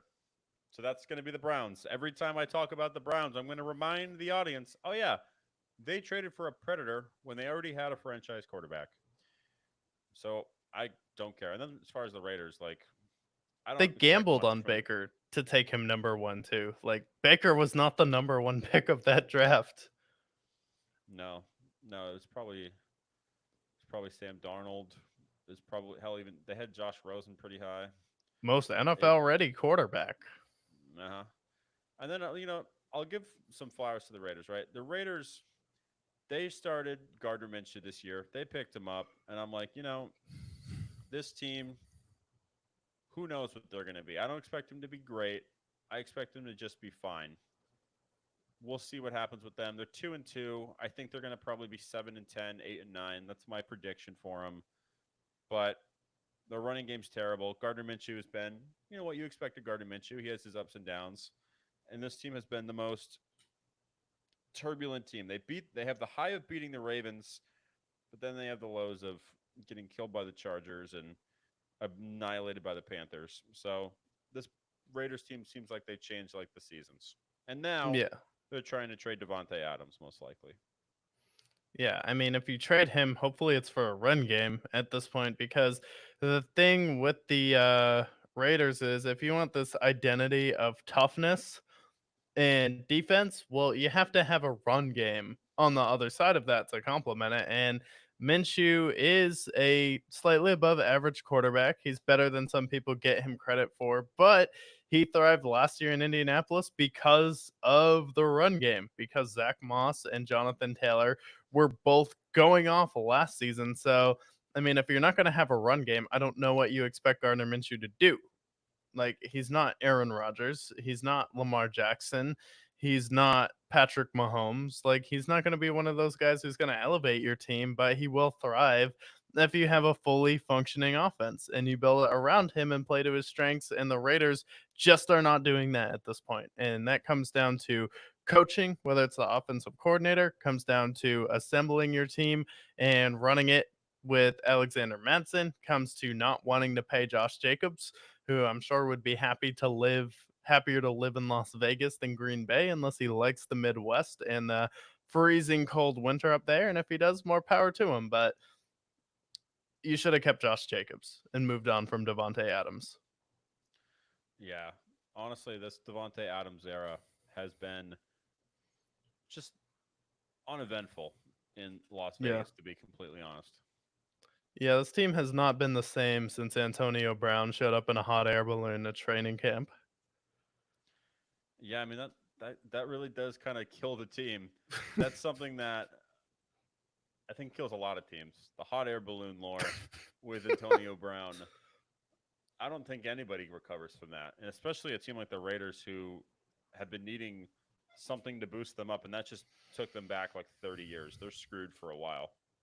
Yeah, I mean, Antonio Brown can really go out here and kill someone's career. And one career he's trying to kill with CTESPN this year is Travis Kelsey. We've all seen the picture of Travis Kelsey this year, just sitting there with his mustache looking longingly. And Antonio Brown's like, hey, that's what happens when you find out that your girlfriend was at Diddy's party getting oiled up with all that body oil here. And Antonio Brown is going hard in the paint now. And Travis Kelsey's not really doing much on the field to go hard in the paint, but this year kind of just seems like the Chiefs are bored in the regular season. They're just trying to get to the playoffs. And that's exactly what this team is doing. Did I think the Chargers were ever going to win this game at any point? No, I didn't. Justin Herbert, now, did he play a lot better than he has against the Chiefs in the past? Yeah, but it's the same story against the Chargers that it has always been with the Chiefs. Okay, we need a play. Who's going to make it? It's going to be Patrick Mahomes. We get down the field and the Chiefs win another game versus the Chargers. Yeah, see, the thing that's funny about the Chiefs this year is everyone's saying how bad they're playing, but they're still 4-0. Like, this was the same shit that happened last year and the year before, and I'll be damned if I fall for the same trap that the rest of them does. Like, the Chiefs, they kind of, I feel like they sleptwalked through this game, and, they went down early, but Mahomes, even with him throwing an interception and him just having more turnovers in this season so far, they're still getting it done. They're still running the ball relatively efficiently, even without Isaiah Pacheco, and even without them losing Rashid Rice immediately, basically relying on the second and third strings at this point. They're still 4-0, and I still feel like they're going to be the favorites in every game. Their defense has been extremely elite, as it's been the last few years. So I'm still not worried about the Chiefs, even with Travis Kelsey just kind of day walking around the facility, and even with Patrick Mahomes not playing his best football, and just the Chiefs just kind of cruising through the season so far. Yeah, and the people who say, "Oh, Patrick Mahomes sucks," is the people who have him in fantasy this season. But Patrick Mahomes could care less about the regular season at this point in his career. He's chasing something bigger than that, which is Tom Brady, and he's trying to go probably win 8 Super Bowls because he needs to win 8 because Brady has beat him twice head to head in the playoffs, in the Super Bowl, and in the AFC Championship game here. So, Patrick Mahomes, regular season, is he that interested this year? No. But what are the Chiefs doing? Winning every single game. And like you said before, the Patriots every single September. Oh my God. Are the Patriots finally falling off? Is this the year? We had the absolute massacre where everyone was calling for Jimmy Garoppolo after that Monday Night Football game versus the Alex Smith led Kansas City Chiefs, where the Patriots got absolutely annihilated in that game. And now it's kind of the same thing with the Chiefs. People are ready to jump on any opportunity because sports media and fans are extremely reactionary. And sometimes you just have to not react and you'll be right in the end, which is kind of what we've done on the show year in and year out because we've been right. We haven't overreacted with teams.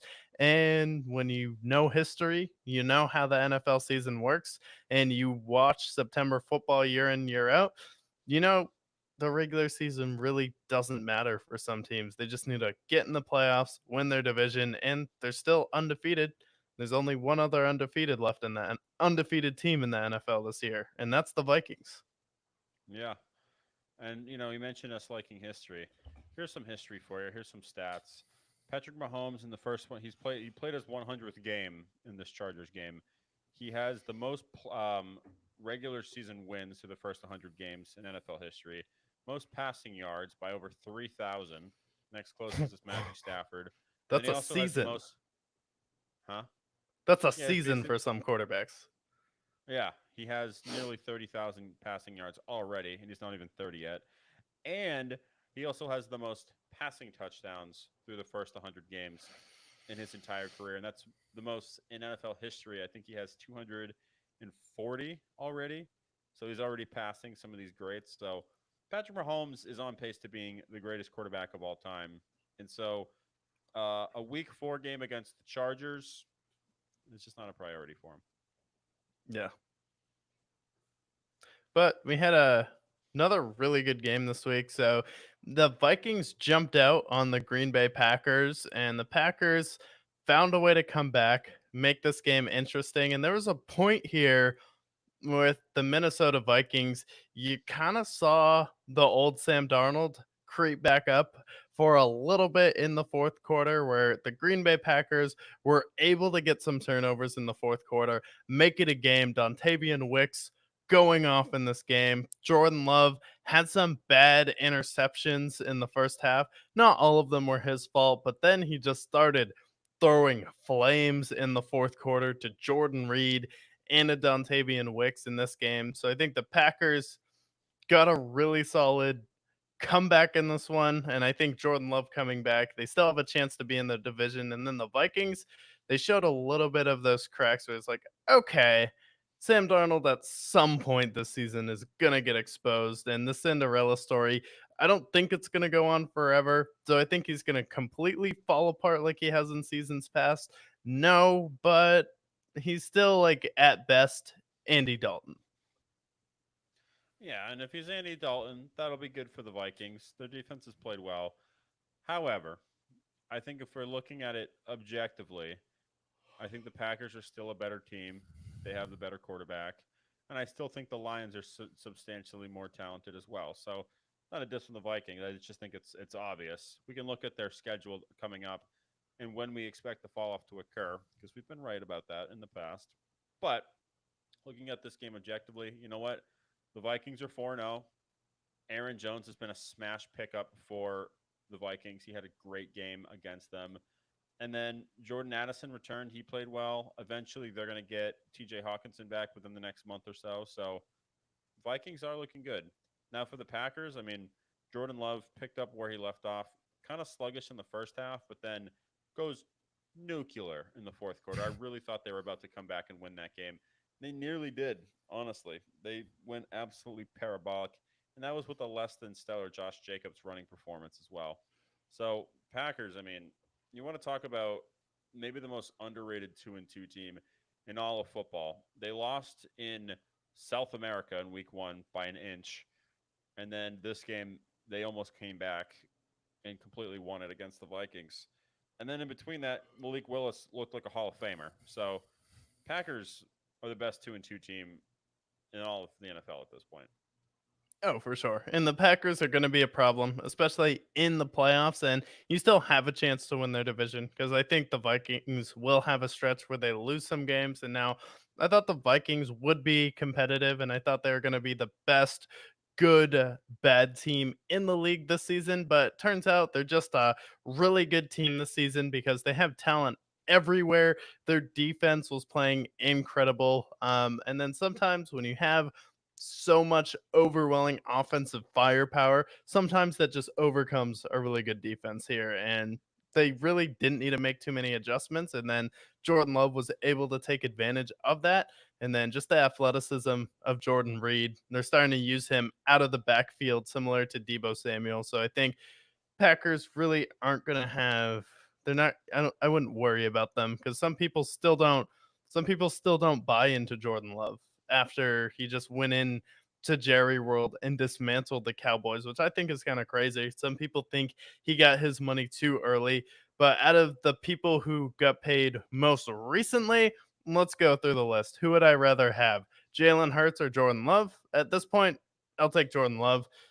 Who would I rather have, Daniel Jones or Jordan Love? I mean, do we even have to have that discussion?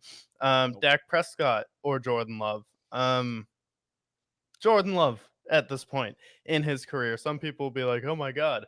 But look at the stats with Dak Prescott. But look at Jordan Love going to Jerry World and absolutely dismantling the Cowboys, and Dak Prescott looking completely lost and like a poverty quarterback in that game. Justin Herbert and Jordan Love, maybe it's a take him coin flip, but at this point, I'll take Jordan Love because you know what he's done that Justin Herbert hasn't done. Played in a playoff game that he won and looked like an absolute dog in. I mean, he had the killer instinct in his eyes in that game where Justin Herbert had the slightly nervous but confused dog meme face on him in the second half of that game versus the Jacksonville Jaguars. Yeah, I would take Jordan Love over pretty much everybody that's been paid. You can include Trevor in there. You can include Tua. Um, I would probably take him over Jared Goff too, honestly. And I love Jared Goff, but Jordan Love is just a different beast. I mean, I think by the end of the season we could be putting him in, if not the top 5, we're looking at top 6 or 7. Like he's going to be right there for the top of the top elite quarterbacks. Now, I do want to know, like the Vikings, like they're 4-0. Them and the Chiefs are the only teams that are remaining undefeated. I don't think the Vikings are going to go undefeated. I feel like you probably feel the same way. But I am curious, like, when do they get their first loss, right? I have their schedule. The next month, like, I wouldn't say it's hard necessarily, but I think they come down to earth. And then I do think that this team is a first half team, and the second half of the season is going to look a lot worse. This upcoming week, they're international and they face the Jets. Tough defense, maybe. They should Lions win. game. The Lions game the following week. They do have a bye week in between. I think the Lions probably beat them then. Then they have the Rams where they at health wise, maybe they win that game. And then the Colts. I think the next 4 weeks is when you kind of start to see the blemishes occur. and then that's when they start to come back down to earth. And then the last half of the season, this is when I think they really fall off. Last 5 weeks is the Falcons, the Bears, the Seahawks, the Packers, and Lions. Those are 5 games that could potentially all be 5 losses for the Vikings. So I think Yeah. we're going to start to see them fall off pretty quick. Yeah, I'll see. We'll have to see how Sam Darnold looks in October. Can he play in November and December? That's just something we haven't seen yet. And I still don't think that they're going to win the division. But would I be surprised if they made the playoffs? No. And I think they can still compete any given Sunday with any team, despite Sam Darnold. If the Giants can make the playoffs with Daniel Jones, then so can the Vikings with Sam Darnold. If the Bears can do it with Mitchell Trubisky and make the playoffs, then so can the Vikings with Sam Darnold here. And they have the best talent in the league. I mean, if Tom Brady stepped in tomorrow, would I pick them to win the Super Bowl? Probably, yes. Yeah. Let's talk about 2 teams that we wouldn't pick to win the Super Bowl. Let's talk about what might be the worst game of the week, although there's maybe another contender in here. Broncos and Jets. Good Lord. 10-9. We saw Mr. Bo Nix and his 87-year-old self, almost as old as Aaron Rodgers, get his first touchdown. And the Broncos have won back-to-back games. They annihilated the Bucks last week, and then they scrapped together with every pick and fence there. They got a win against the, dare I say, lowly Jets. I think lowly is fitting for them at this point. Broncos 10-9 win over the Jets, and maybe the worst game of the week. Yeah, probably easily the worst game of this week. I mean, Giants and Cowboys was still way more interesting than this shit show. I mean, you want to talk about games that give the NFL a bad name? I mean, first of all, if you're the New York Jets, you're going out here, you beat the Patriots on a Thursday night football, and then you beat the Titans, which was a pretty good game for you. You come out versus the Denver Broncos at home in the rain with Aaron Rodgers. I mean, this was a team that Greeny was creaming his pants over way too early. You had all of these Jets fans, people picking them as a dark horse Super Bowl contender. I mean, seriously, dark horse Super Bowl contender? What? I mean, how are they going to contend for a Super Bowl? How is this team contending with the Ravens? How is this team contending with the Kansas City Chiefs? How is this team contending with the Texans? How are they contending in a playoff game when Aaron Rodgers has been a disappointment in Green Bay the past few years? And this game was just another one of those. Here are those same old Jets games. And you talk about a team that needs other help besides a lizard at wide receiver and other help besides Garrett Wilson, who has been good, but he hasn't put himself into that upper echelon as wide receivers where we're seeing people like Drake London pass him this season. He hasn't put himself into the same category as a T. Higgins here. We've seen Nico Collins pass by Garrett Wilson. It's not for lack of talent here. And it was in the rain versus a Denver Broncos team that is pathetic. I mean, this is a team last year started off slow and picked it up again. And it kind of looks like exactly the same Broncos team last year. And it looks like, well, give the Broncos credit. Their defense looks pretty good. Now, is that an indictment on the Jets? I don't know because you're able to hold down the Tampa Bay Buccaneers and stop them from coming back. But the Broncos defense actually hasn't looked that bad this year, which is going to be their saving grace. Is that going to continue throughout the season? And is Bo Nix going to get exposed?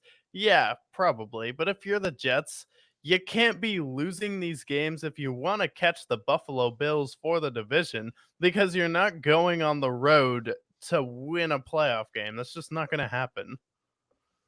Yeah. My funny thing about the Jets is like, there's so many things to say. First of all, is Robert Sala the guy? We don't know. I doesn't look like he is. Looks like there's already friction with him and Aaron Rodgers. Also, with Aaron Rodgers, I'm not in the boat like a lot of people are saying that he's washed. I think we see these games from Aaron Rodgers every year. However, I don't think Aaron Rodgers is Superman, and I especially don't think he's Superman when he's going to be 41 by the end of the year. And to think that he's going to be able to elevate this Jets team that has a bad offensive line, who has less than stellar offensive weapons. I mean, you have Brees Hall, who is a solidified beast, but other than that, everybody else has their question marks. I don't think he's going to be able to save you like you want him to be. And the defense, like, it played well, but at the same time, like, there's just, it's kind of similar to what we talked about with the Jags and the Eagles earlier this year. It just feels like there's something in the air in East Rutherford that just feels like there's tension. That just feels like there's just the vibes are off, and the Jets just have that energy there. And I don't think Aaron Rodgers is one of those guys that can help to um, make that energy any better. If anything, I think he might exacerbate that a little bit. And I think it's going to start to come into fruition where eventually this Jets team, I think that they're going to be in the mix for the wild card, but I just don't think that they're good enough to end up being a playoff team at the end of it. There's plenty of other teams that are going to be in the mix that I think just have a better chemistry, that just have better vibes along the locker room. I just hate the vibe of the Jets so far. And it's not even just the fact that they're the Jets either. Yeah, no, you're not the Colts yet. You're not in that tier. You're not in the same tier as the Pittsburgh Steelers. You're not in the same tier as the Ravens or the Bengals or even the Bills or the Chiefs at this point in the season yet. You're in the same tier with the Raiders. That's where you are right now. Yeah, exactly. And it's like your defense is going to bring you and keep you competitive in a lot of games. I'll give Aaron Rodgers another month because I know that he's coming off of a serious injury and he's a little bit older. Older quarterbacks typically take maybe a little bit longer, but I don't like what I see from the Jets. The Broncos, congrats. Bo Nix scored his first touchdown. So that's good for them. He now has one touchdown. It was 4 interceptions. Am I a Bo Nix believer? Still no. I'm still not a Bo Nix believer. Maybe when he turns 40 next week, I'll believe it, but I don't see it as of now. Now, let's talk about a more interesting game.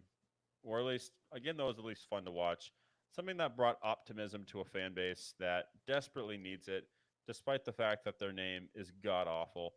Anytime you need some joy, just face the Arizona Cardinals, and your team will find joy. Lions found joy last week, and the Bills found joy in week one. The Commanders, Jaden Daniels, I think we can officially say is pretty fucking good at this point. I mean, 26 to 30. I mean, he did make his team punt. So, oh wait, no, yeah, he had one punt, and that was it. So one punt in the last 2 weeks for their punter, but Brian Robinson's meshing with him. You had Terry McLaurin meshing with him. Zach Ertz came out of retirement to play with Jaden Daniels. Jaden Daniels looks like an absolute dog to this point. Commanders are a great team to watch to this point. Jaden Daniels looking like the best quarterback in the draft right now. Yeah, he's looking like the best quarterback in the draft right now, and he has the best first month of a rookie, I believe, in NFL history at this point. I mean, his completion percentage is right up there with Drew Brees, where I believe it's something ridiculous like 81% right now, where he's completely going up there and dicing up defenses. And I mean, the Cardinals defense hasn't looked this horrible all season. I mean, they held down the Lions. The Lions didn't go super crazy on them. And then against the Bengals last week, they did not punt a single time, which is pretty incredible for a rookie. The Commanders may come down to earth at some point, but the NFC East works in mysterious ways here, where you have a quarterback pop out of nowhere, have a historically great season, and then win the division. And I just think that could be the storyline for the NFC East this year, where we've had the Eagles. They don't look like they have the vibe there. It looks like this team is going to be that team. And Dan Quinn, I'm not a huge fan as far as him as a head coach. He did get to a Super Bowl with the Atlanta Falcons. Seems like he knows how to pick coordinators around him, but he did blow a 28-3 lead. But what I will say is the players in Dallas gravitated to him. He was Micah Parsons' favorite coach there, and their defense has not been the same since he left. And their defense really hasn't been the story. It's kind of just been Jaden Daniels, and credit to Cliff Kingsbury because he's been the one who's been mentoring him. And then we saw what Kyler Murray was under Cliff Kingsbury, which was the best Kyler Murray that we saw in the NFL here. So I think with Jaden Daniels here, he's on an MVP trajectory if he keeps this up. So really excited to see how this Commanders team, and just for a team that you think about everything that the Commanders have been through, whether it's scandals of sexual assault, whether it's your field being named after FedEx of all companies. Really? The slowest ground transportation in the history of the world. And I would put carrier pigeons above FedEx. That's what your field is named after. You don't sell the team to Jeff Bezos. You're leaking sewage. You have the worst stadium in the league. You have Devontae Adams calling you the worst fans in the league at this point. It's the worst place to play by any stretch of the imagination. You don't have warm water for the showers. I mean, this team has been through hell, and then, oh, RG3, there's a glimmer of hope. Well, sorry. Both of his knees are irreparably damaged, and he's never going to play football at a high level again. Kirk Cousins, I mean, he looked good, but off to Minnesota with him, and this team has never been the same.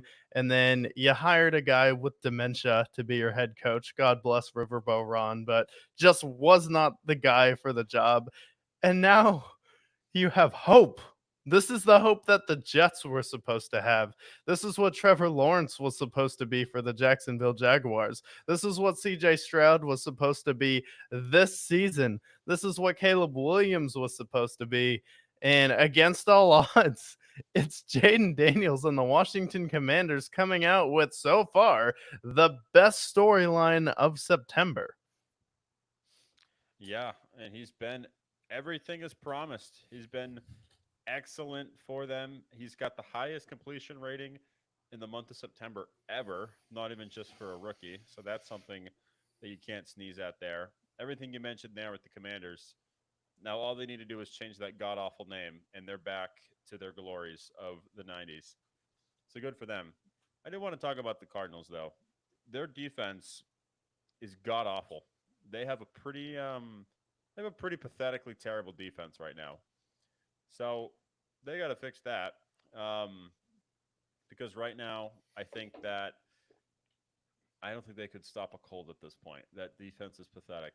Now they contained the Lions to some extent last week, but I think it was more or less the Lions stopping themselves than it was the Cardinals stopping them. So they got to fix that. Right now the Cardinals do not look great, and their offense has been sputtering as well, kind of peaking in week 1 against the Bills, which we'll go over the Bills next game, but not very impressed with what I've seen from the Cardinals. This is their year that they can. There's blood in the water with the 49ers and the Rams, and it looks like they just are not up for the task. No, they're not up for the task. I mean, the Cardinals, I think they can turn it around throughout the season, and they're going to go through a rough stretch and be competitive. And the Cardinals this year, I had as a contender for a wild card spot, but disappointing fan, their fan that they have there, their one fan, like, oh, fuck the Lions. That one lady that was rooting for them. Yeah, Yep. you're one fan, and then it's just a bunch of casual California people who weren't 49ers fans. And then they're like, I mean, I moved to Phoenix and I never really liked the Chargers and I never really liked the Raiders. So I guess I'll root for the Cardinals. It's a bunch of fair weather fans. Your best season was under Carson Palmer, which is pretty sad to think about.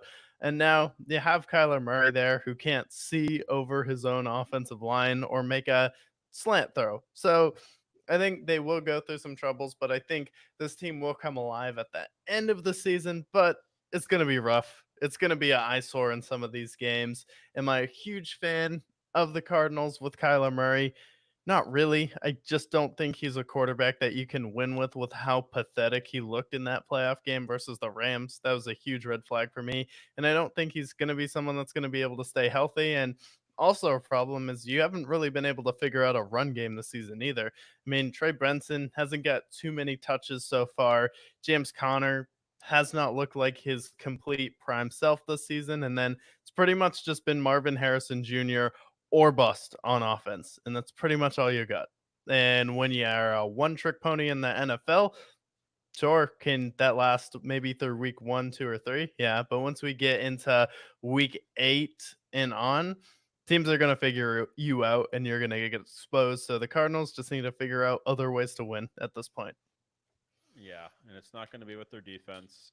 Right now, it's not going to be their running backs either. So really, like the only way they're going to do that is if they throw the ball 50 times. But if you can guard Marvin Harrison, that'll be enough for them. Especially with Trey McBride out, they're not going to look great. So Cardinals are going nowhere. But for teams that are going somewhere, we can go now over to the prime time games. Should we get the good game out of the way, or should we get the Monday night Dolphins Titans game out of the way? Would you rather talk about the two of the top 5 best quarterbacks in the league, the Lions, or the worst game of the week? I mean, we can talk about. I mean, I don't think this is as bad as Broncos and Jets. You are not giving this game the credit it deserves. I mean, the Titans just sticking the knife into the Dolphins and just twisting it throughout this entire game. I mean, we talked about the Dolphins and we've talked about their quarterback situation before, but holy shit, when you come into the season without a quarterback in Miami, and yes, they did not come into the season with a quarterback, Tua does not count. I mean, he hasn't been healthy, and he's not a quarterback who can win you big games or beat teams with a winning record. And now the greatest offensive mind in the NFL, the fastest show on turf, the most creative offense that dropped 70 points last year, can't put up a touchdown. You get 2 field goals in this game. You put up 6 points against the Tennessee Titans. And the Tennessee Titans, I picked to win this game. I believe you picked them to win this game as well. Will Levis gets injured in this game, and then Mason Rudolph shows up in this game.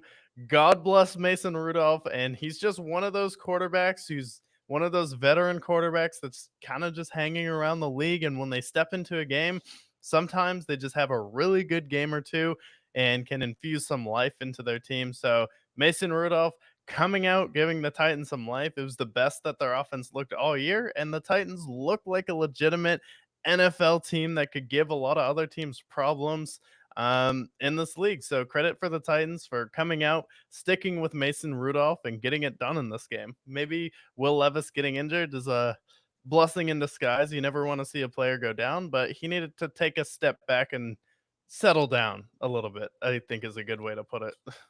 I think settle down's the perfect word for it. I think the best thing that happened this week is that the Titans won and that the Dolphins sunk to a new low. The Dolphins this year, like, I'm not going to give them shit for Tua, right? Tua, when he's healthy, he is productive, numbers wise, right? We'll call him productive. But he goes down after his 87th concussion of his career. His brain is now scrambled eggs, maybe burnt scrambled eggs at this point, but we're not here to dance on his grave here. I hope he has a speedy recovery. The problem is that you have a quarterback who is one bad hit away from potentially retirement, and your backup plan was Skylar Thompson, and your backup's backup plan was Tyler Huntley. Now, we look at a team like the Colts, right? I think the Colts and the Dolphins are actually in a pretty similar situation, except maybe the Dolphins are in a worse situation because they've invested more capital. But Anthony Richardson, injury prone, was injured last season. They know that there's an injury risk with him. They go out and get Joe Flacco. The other side of it, the Dolphins, who have traded for a total of Jalen Ramsey, Bradley Chubb, Tyreek Hill. They signed Jalen Waddle. They drafted Devon Achane. They have Tua, who they just signed to $200 million. And their backup plan that if he gets hurt is Tyler Huntley. I'm sorry. How can you get your team motivated each and every week after Tua goes down when your backup initially was Skylar Thompson, he gets hurt, and now it's Tyler Huntley? I'm not here to shit on Tyler Huntley. I think he's a great XFL quarterback. But there are other quarterbacks in the NFL that can actually play the game better and it can push the ball down the field. You want to know how many yards a game Tyler Huntley has thrown for? On average, 100 yards a game is how many yards you can expect Tyler Huntley to throw in an average season, in an average game. Tyreek Hill last year averaged 112. What's the problem there, you might ask? Tyreek Hill gets more receiving yards a game than Tyler Huntley throws. So obviously, when he's up there, who the hell is motivated for that Dolphins team? Now, I'm not here to bury Tyler Huntley. I'm sure he's a great guy, and I'm sure that he's a great son, he's a great husband, and everything. But the Dolphins need to get a better quarterback at the helm. They need to get, whether it be a Carson Wentz or a Ryan Tannehill or a Jimmy Garoppolo, or better yet, just somebody that can throw the ball. And then maybe their problems aren't as bad as you might think. But right now, the Dolphins will be the worst team in football if they don't figure it out. The only team that will be competing with them is the Jaguars for last place and inevitably the first overall pick. Yeah. I mean, that is probably the best thing that could happen to the Dolphins, right? You get Quinn Ewers. It would be like an inverse Brock Purdy situation where their mistake and their injury results in the number one overall pick. I mean, Brock Purdy obviously Mr. Irrelevant. This case, they suck their way to number one, which they couldn't even do when they were trying to get Tua. I don't know. But what's their goal? Like, what do they do now? Is their season just lost now? You're not going to try and get a quarterback. You're just going to let this team be absolutely god awful. They're going to win one game this year because of it. Come on, guys. Yeah. You've invested so much in the Super Bowl window, and this is what you do. You just let Tyler Huntley run the show. Come on, dude. Think about it deeper.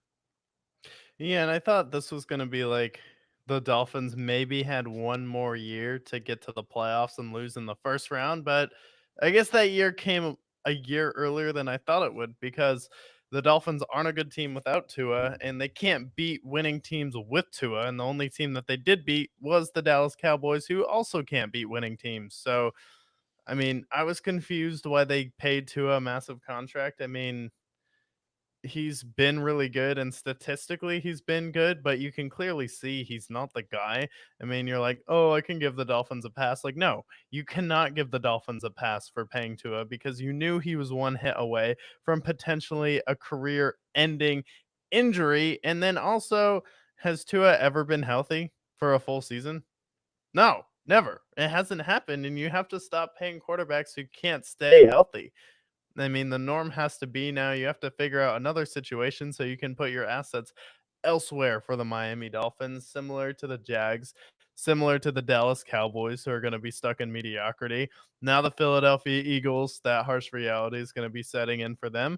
And then we'll see what happens with the 49ers and Brock Purdy. But you're better off getting a deal like a Geno Smith type of deal, like someone like a Gardner Minshew, who you can really just coach and enhance their strengths there. So Miami, whew, it's going to be a long season for that fan that they have. Yeah, that poor fan. He's in for a load of hurt for them. That game, I'll honestly say the Broncos and Jets game was worse, but that game, not that I could even fucking watch it if we're gonna go down that rabbit hole. This, thank God, I think is the last time that there's two Monday night games this season. At least I hope. I couldn't even fucking watch this game. I had to illicitly stream this game on Twitch. I didn't do it illegally, On obviously. Twitch, yeah. On Twitch. I'm not gonna name who we really used, but you get the idea. But the two primetime Monday games is my biggest beef with the NFL every single season. I would rather them play on Friday or Tuesday or Wednesday, anything but two Monday night games. Because what they do is they have a great game and a turd game that they clearly don't want anybody to watch. And that was obviously what they did in this time. The Titans Yeah. and Dolphins game was pretty much over by halftime for the most part. And then we had the Lions and Seahawks game, which was great game, down to everything. Absolutely excellent. But no, or just put that game could have easily been a 1 o'clock game. That game was not fun to watch for anybody. Yeah, I mean the NFL hasn't been able to figure out good Monday night games for the past couple of years. So I'm like, But like maybe if we're like at least 50% and we put 2 games out there, at least one of them will be good. I guess would be the thought behind that. Just make it so people can, I don't know, watch it. Sunday night is Peacock. Thursday night is Amazon Prime. Monday night's supposed to be ESPN Plus, but yet half of the games are not on ESPN Plus. Figure out Monday night at least. At least Yeah, give it to Hulu. They already have the like triple package with Disney Plus, ESPN, and Hulu. Like, just give it to Hulu. just give it to Hulu. Just figure it out. That's what I really just give it. Just figure it out. I can afford the subscription. Figure it out, please, for the love of God. But we got to talk about another. We got 2 more games to cover. Lions or Seahawks, or you want to talk about Josh Allen versus Lamar? Yeah, we can get into we can get into Lamar Jackson, and the Ravens in that game. Yeah, I mean, what's there to highlight? Okay, Derrick Henry, 30 years old, still insanely good at football. 87-yard run. By the way, the longest run for the Ravens in NFL for Ravens history. So big beastquake run by Derrick Henry. Rushed for 200 yards. Lamar Jackson plays an excellent game as he does. The defense is back. The Ravens, they were 0-2, but they're quickly back to 2-2. And then there's the Bills. The Bills were looking really good. They beat up on the high-flying Cardinals and high-flying Dolphins and high-flying Jaguars. Then they faced the Ravens, and they're not quite the same as those high-flying beasts. Maybe a level above. And the Bills just got absolutely torched in this game. Couldn't run the ball with what their strengths have been with James Cook. Josh Allen couldn't really get anything going, but yeah, I think I summarized the game there pretty much for the most part. Ravens just annihilated the Bills. Yeah. And I'll talk about the Ravens first and we'll get the positives out of the way. Is it just me or does Derrick Henry look like he's getting faster? Like as Yeah. he's getting older, like he's trimming a little bit of weight and he looks faster. And now him and Lamar Jackson are the scariest duo in the league. Where even if you stack the box against these two, it looks like Derrick Henry was a much bigger pickup than people gave the Ravens credit for. And Derrick Henry is the guy now who we've been saying this for what, 4 years now, where everyone's like, I think this is the year Derrick Henry's going to fall off. And he's had some years where he hasn't looked the same, but the Titans also were progressively getting worse. Their offensive line was getting worse, and they lost A.J. Brown, and that kind of correlated with some struggling seasons from Derrick Henry. But when you have to worry about the 2 best running backs in the league in the backfield, it's going to be a tough assignment for most teams when you have Derrick Henry and Lamar Jackson in the backfield. Still need to figure out the pass game a little bit here, but I think they're going to be good enough and they're going to start to steamroll teams again this year. And they went out there and smacked around the Bills, who, oh my God. You turn on ESPN, you turn on FS1, and you just say, shut up about Josh Allen already. Are you kidding me? I mean, you beat the Cardinals and the Cardinals were up big on you and you came back good. You won that game. But previously before that, you beat the 2 worst teams in the league. Oh my gosh. Josh Allen looked like Superman against the 2 worst teams in the league. If anyone says he's not the best team in the league, you don't know football. Rex Ryan was saying he's the best team in the league. Dan Orlovsky was losing his mind. Everyone was losing it about Josh Allen. And then they go up, I don't know, against a real playoff team with a real defense, a real coach, and a real offense, and you put up 10 points. And they're like, we need to stop Keon Coleman in the run game and we'll be fine against the Buffalo Bills. And just when the Ravens were showing a little bit of signs that, okay, this is the same old Ravens team that's about to blow a lead, they put on one of the hardest hits of the year of Josh Allen, and he fumbles the ball right on cue, holding it too long, trying to do too much. Where the past few weeks of like, look at how good he was Superman. He was Superman against the Jacksonville Jaguars. I mean, look out, the worst team in the league. He put up 47 points. I'm like, okay, yes, that was impressive. He put up 47 points against the worst team in the league. I saw the Dolphins put up 70 points last year. Does that mean Devon Achane and Raheem Mostert and Tua are the best respected player at their position? No.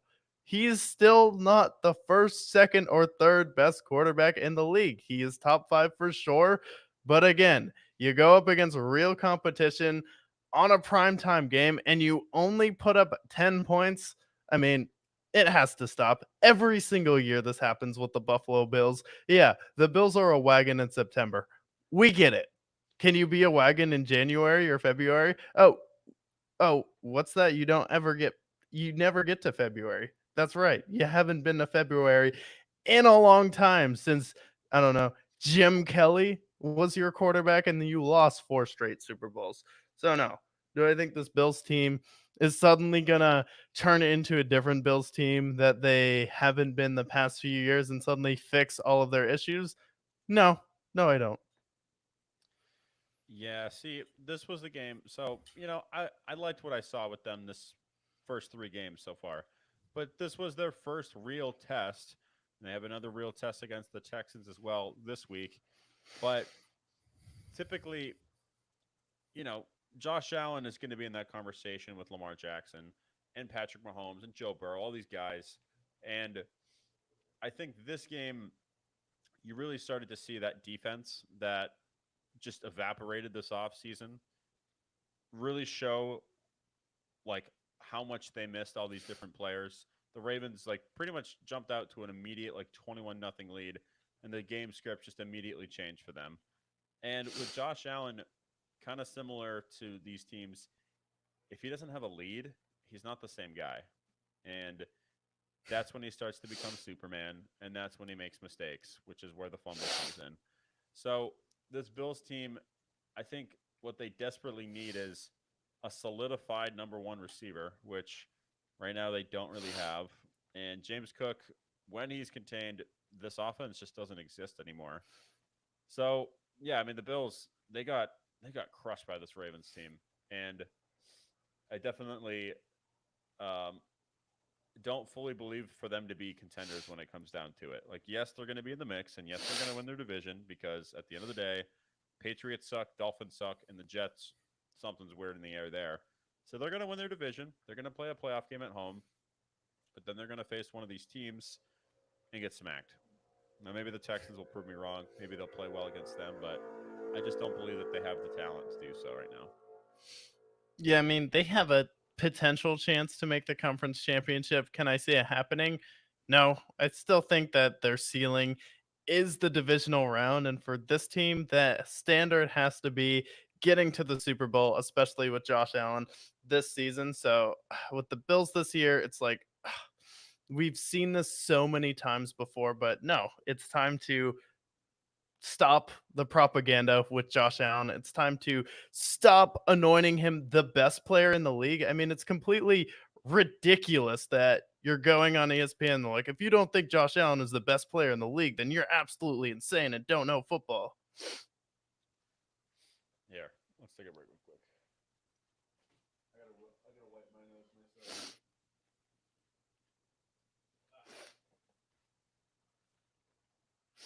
No, it's preposterous.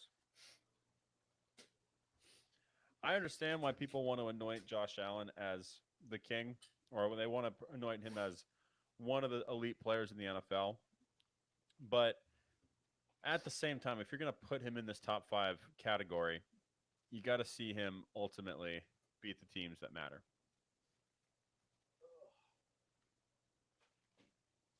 Stand by, bloody nose.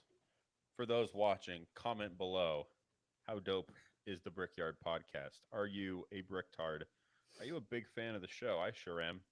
Marcus sure is. If you're a fan, make sure to type it in the chat below how much you love the Brickyard podcast. We'll be back momentarily. Had to blow our noses.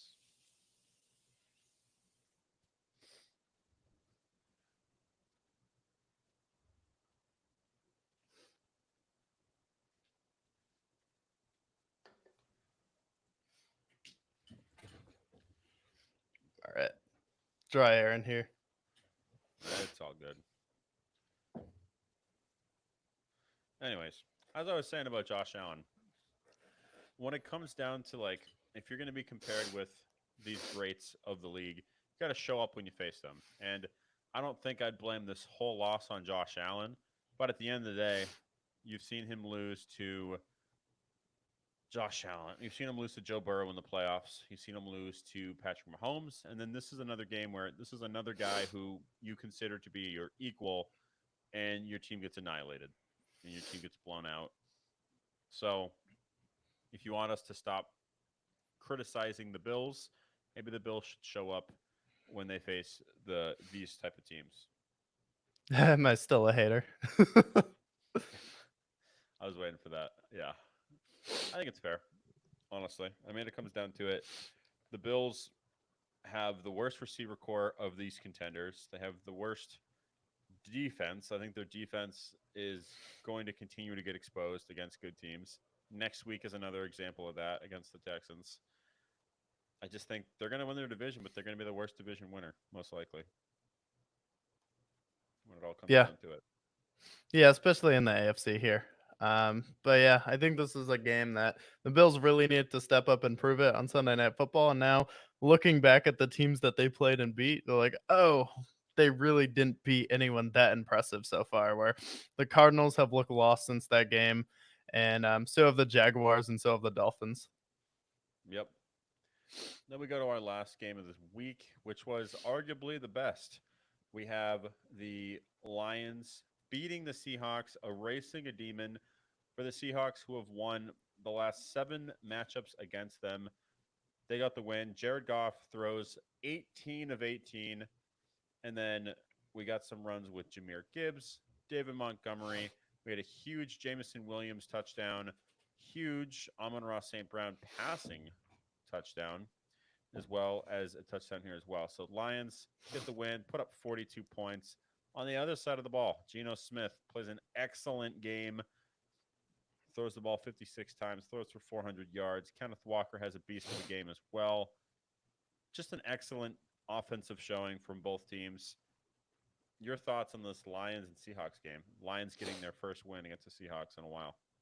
Yeah, I mean, this was everything I predicted was going to happen in this game. Gave the Lions that motivational speech coming into it, and they responded where Dan Campbell's like, hey, we still are improving here. We're still not where we want to be yet. And unlike the Bengals, until we get there and win the Super Bowl, we are not going to be satisfied with everything we've accomplished. And there's still curses to break, and one of those was beating the Seattle Seahawks. And now there's a point in this game where it looked like history was going to repeat itself in this game, and the Seahawks were one stop away from getting a touchdown. The Lions were able to get that stop right back.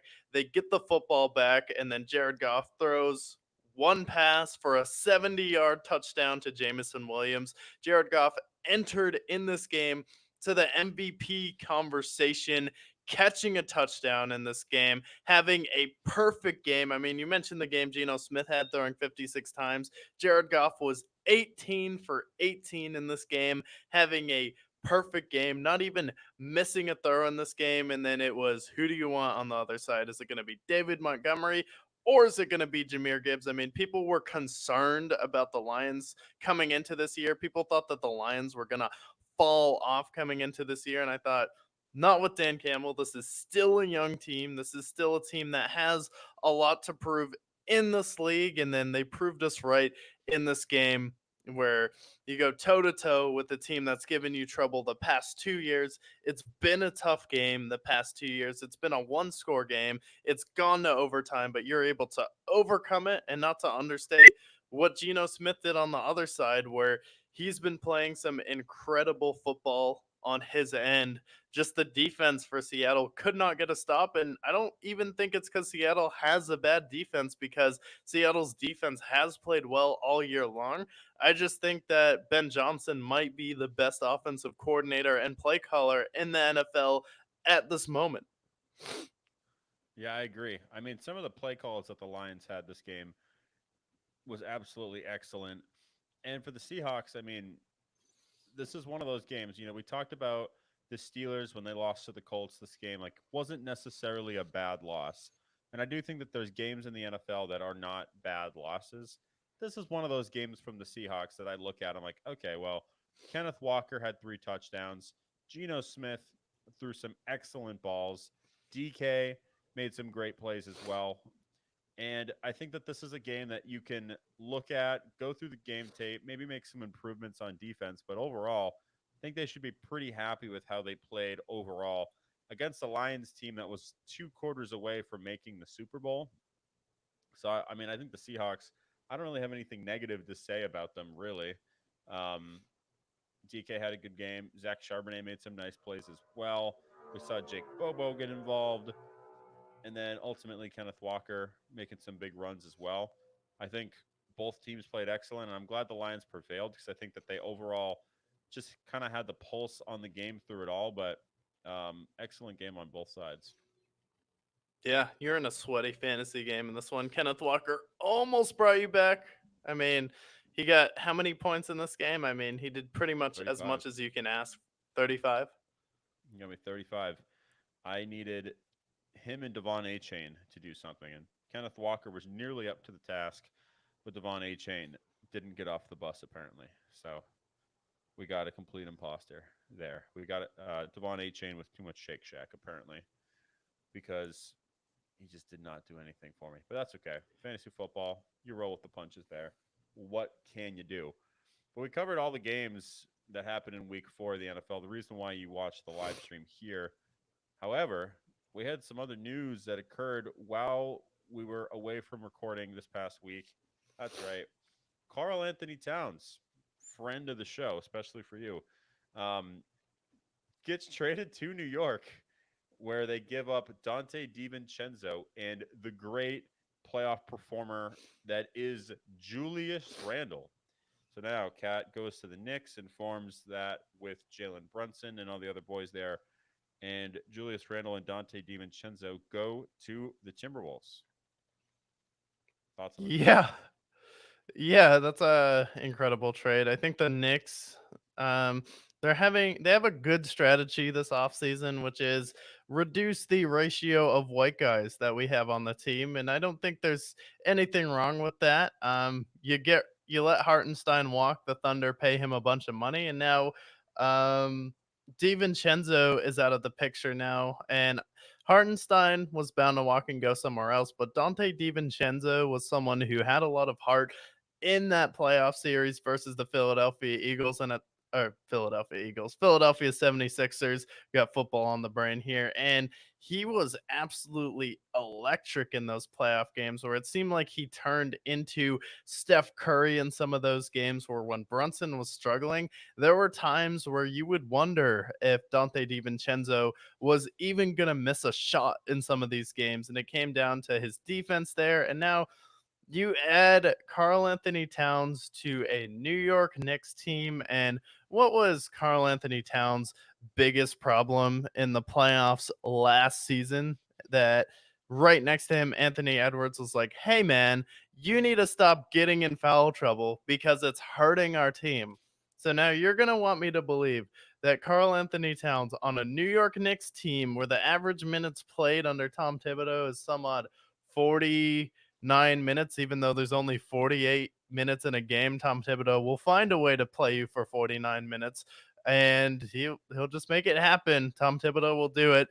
Now, Carl Anthony Towns, who is constantly in foul trouble, is going to be the one who's going to be a difference maker on that team. I think, honestly, with losing Hartenstein, losing DiVincenzo, and I mean, Julius Randle could be like a Marcus Smart addition by subtraction.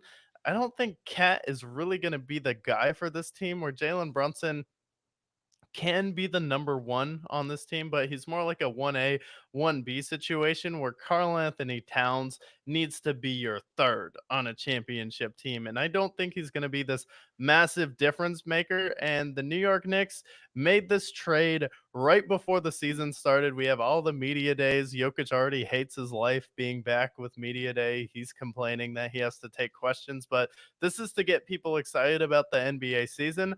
But really, what it does for me, what do I think the Knicks? How much better do I think will be? Maybe they have a better record in the Eastern Conference, and they're technically a better team on paper. But I still think they're a second round exit. Yeah, I feel like I have similar sentiments. I think that Cat will make them a better team overall, but I still think that I would take the Pacers over them. I'd still take the Bucks over them, and then obviously the defending champion Celtics I would too. But I think that them losing Julius Randle is an addition by subtraction. Julius Randle is and I'm not saying this as being mean to Julius Randle. Julius Randle and I are great friends off air, if you believe it or not. But 34% playoff shooter. I mean, he's one of the worst playoff performers of all time. And that's not me being a big meanie either. That's just genuinely statistics talking. Dante DiVincenzo, I do think, is somebody that they will miss just based on his swagger that he brought to the team. I think he was a great role. But when they got Mikal Bridges, I think that that kind of changed the dynamic in that locker room. He didn't want to be a role player because ultimately he kind of made himself, anointed himself as a starter in a lot of cases. So I think for the Timberwolves, Dante DiVincenzo will be a nice addition.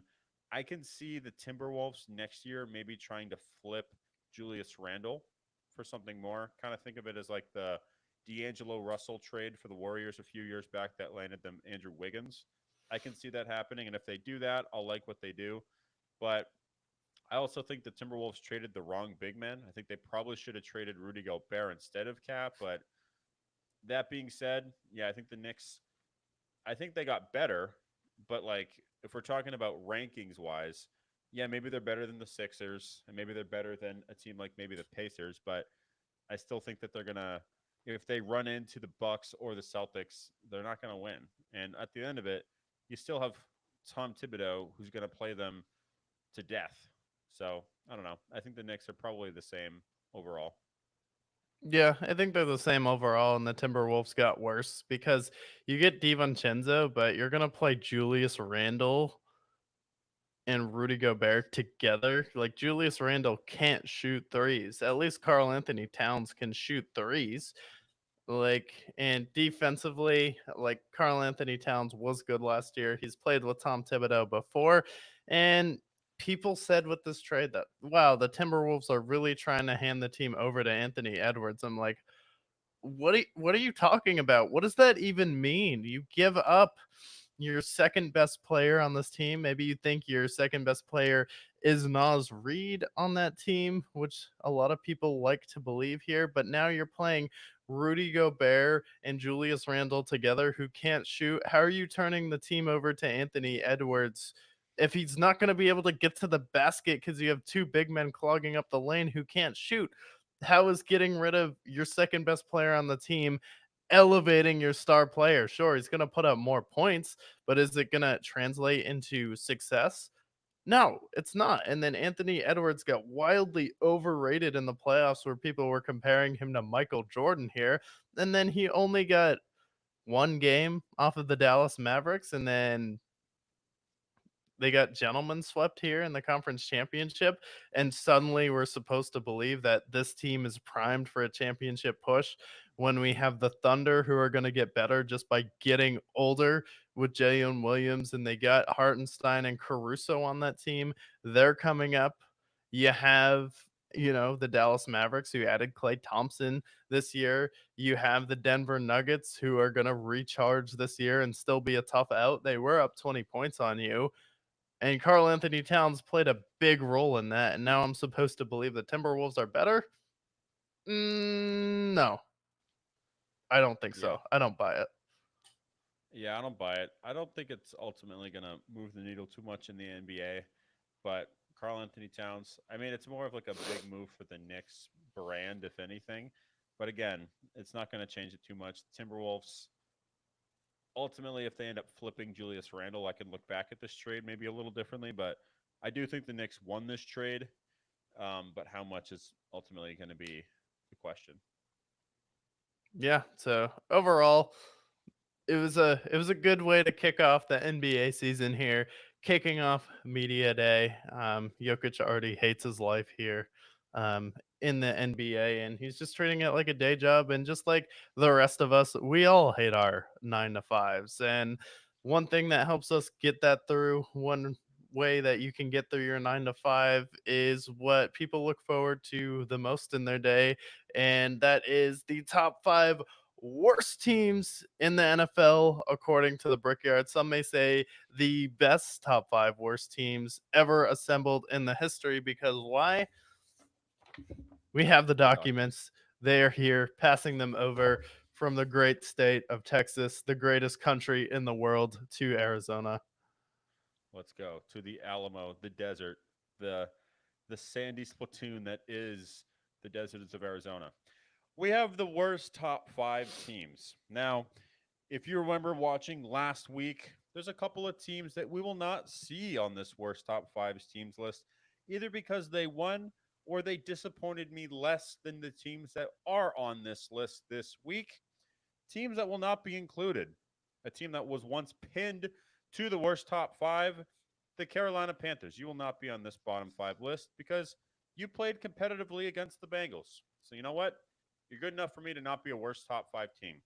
The Patriots. Patriots, I really considered putting you on here, but there are other teams here that disappointed me less than the Patriots. They faced the 49ers, who are the defending NFC champions. Last team to not be included here is the New York Giants. You know what? They held the Cowboys to 20 points. Their defense didn't look that bad. And I just, maybe I'm getting immune to their disappointment. I don't know. But either way, they will not be on the worst top 5. But who will be on the worst top 5, starting in at number 5? The Cleveland Browns. You want to know why? In case maybe you missed it earlier in the show when I talked about the Cleveland Browns, you traded for a rapist, and your rapist isn't very good at football anymore. He has more allegations than touchdowns in the last 3 years.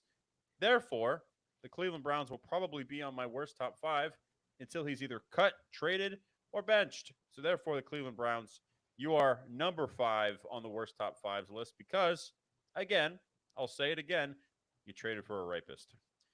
Number 4, this pains me to say because I live so close to Glendale, but the Arizona Cardinals, that defense deserves to be shit on for a minute.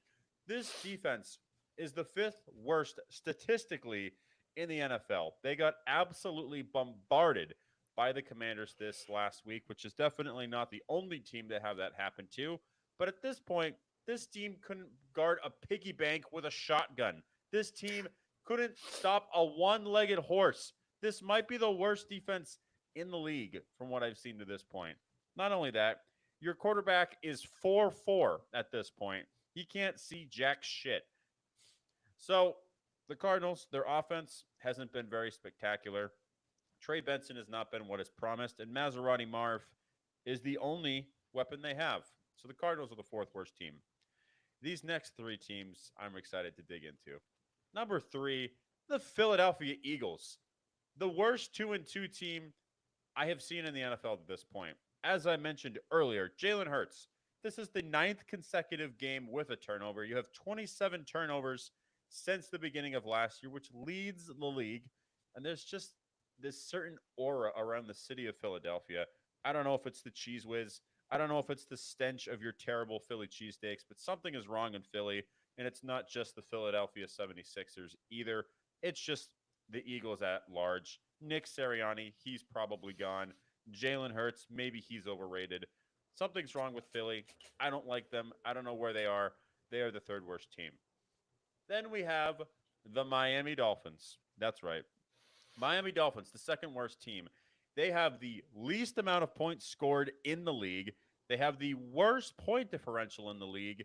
And their starting quarterback, as of right now, averages 100 passing yards a game over the course of their career. They have thrown 8 touchdowns to 7 picks in 12 games as a starter. Tyreek Hill averaged 112 receiving yards last year. The math just doesn't add up. You lose Tua. You lose your backup quarterback in Tyler Thompson. You do absolutely nothing to address it. You guys are swimming in poverty at this point. This is a team that's in win now mode, and now they just have given up. So the Dolphins are the 2nd worst team. But no team can be worse than the winless team. That is right. The only winless team in all of football. The Jacksonville Jaguars. Overrated Doug Peterson, who, as a coach, by the way, is 60-57. And if you take out 2017, he is 47-54 with a 2-3 playoff record, with that win being against Cody Parkey and the banged up Bears and the Chargers 27 nothing laughable mistake. Worst differential outside of the Dolphins and Panthers this year. Trevor Lawrence, you paid all this money to for him to just have long hair and just be absolutely terrible. Christian Kirk is your only real saving grace on this Jaguars team. Travis Etienne's been disappointing. You drafted Trayvon Walker because he had longer arms than Aiden Hutchinson. How's that working off for you? Aiden Hutchinson, by the way, who might be the defensive player of the year early on in the season. Jaguars are poverty. Shad Khan looks like a Mario villain. You named your stadium Mario. after Trevor Lawrence, which is craziness for a guy who is maybe the 19th best quarterback in the league. The Jaguars, it's going to be hard for me to remove you from this list anytime soon, simply for the fact that you guys are winless, and I don't see you guys winning a game anytime soon. The Jaguars, according to the Brickyard podcast, are the worst team in the NFL. Wow, a man of love and a man of love indeed. Sparing. I mean, that was so gracious what you did for the Cleveland Browns. Number 5, I feel like, is very generous for the Cleveland Browns. But well done. Spectacular list. As always, the most accurate bottom 5 in the NFL here. Some teams make it off the bottom 5 and they take it as a moment of inspiration, and some teams choose to dwell on it and stay at the bottom week in and week out. So, will your team make it on the bottom 5? Let us know. We would like to know if you think, maybe your team doesn't deserve to be on the bottom 5. Maybe you are from the city of Philadelphia. What I can say about the Philadelphia Eagles, I don't care who your team endorses, whether it is someone like Camel Toe, whether it is someone like Ronald Dump.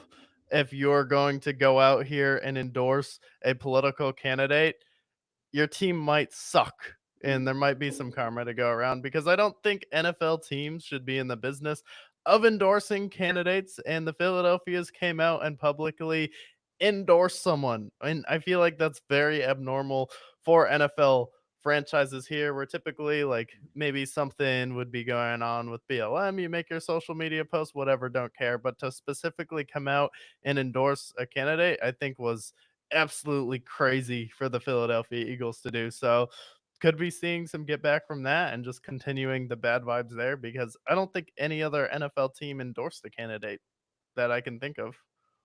Yeah, and it's weird that they did. Usually the NFL tries to stay clear from politics. So I'm surprised they did that. Would make sense why the Eagles are on the bottom 5 list. Vibes are off just about everywhere. They don't know their ass from their elbow at this point, and I just feel like they're going to continue to sink and be below average, or at least just lacking expectations. Yeah, Nonetheless, but we did recap every single game this week. So if you did not see it live, go back and watch it.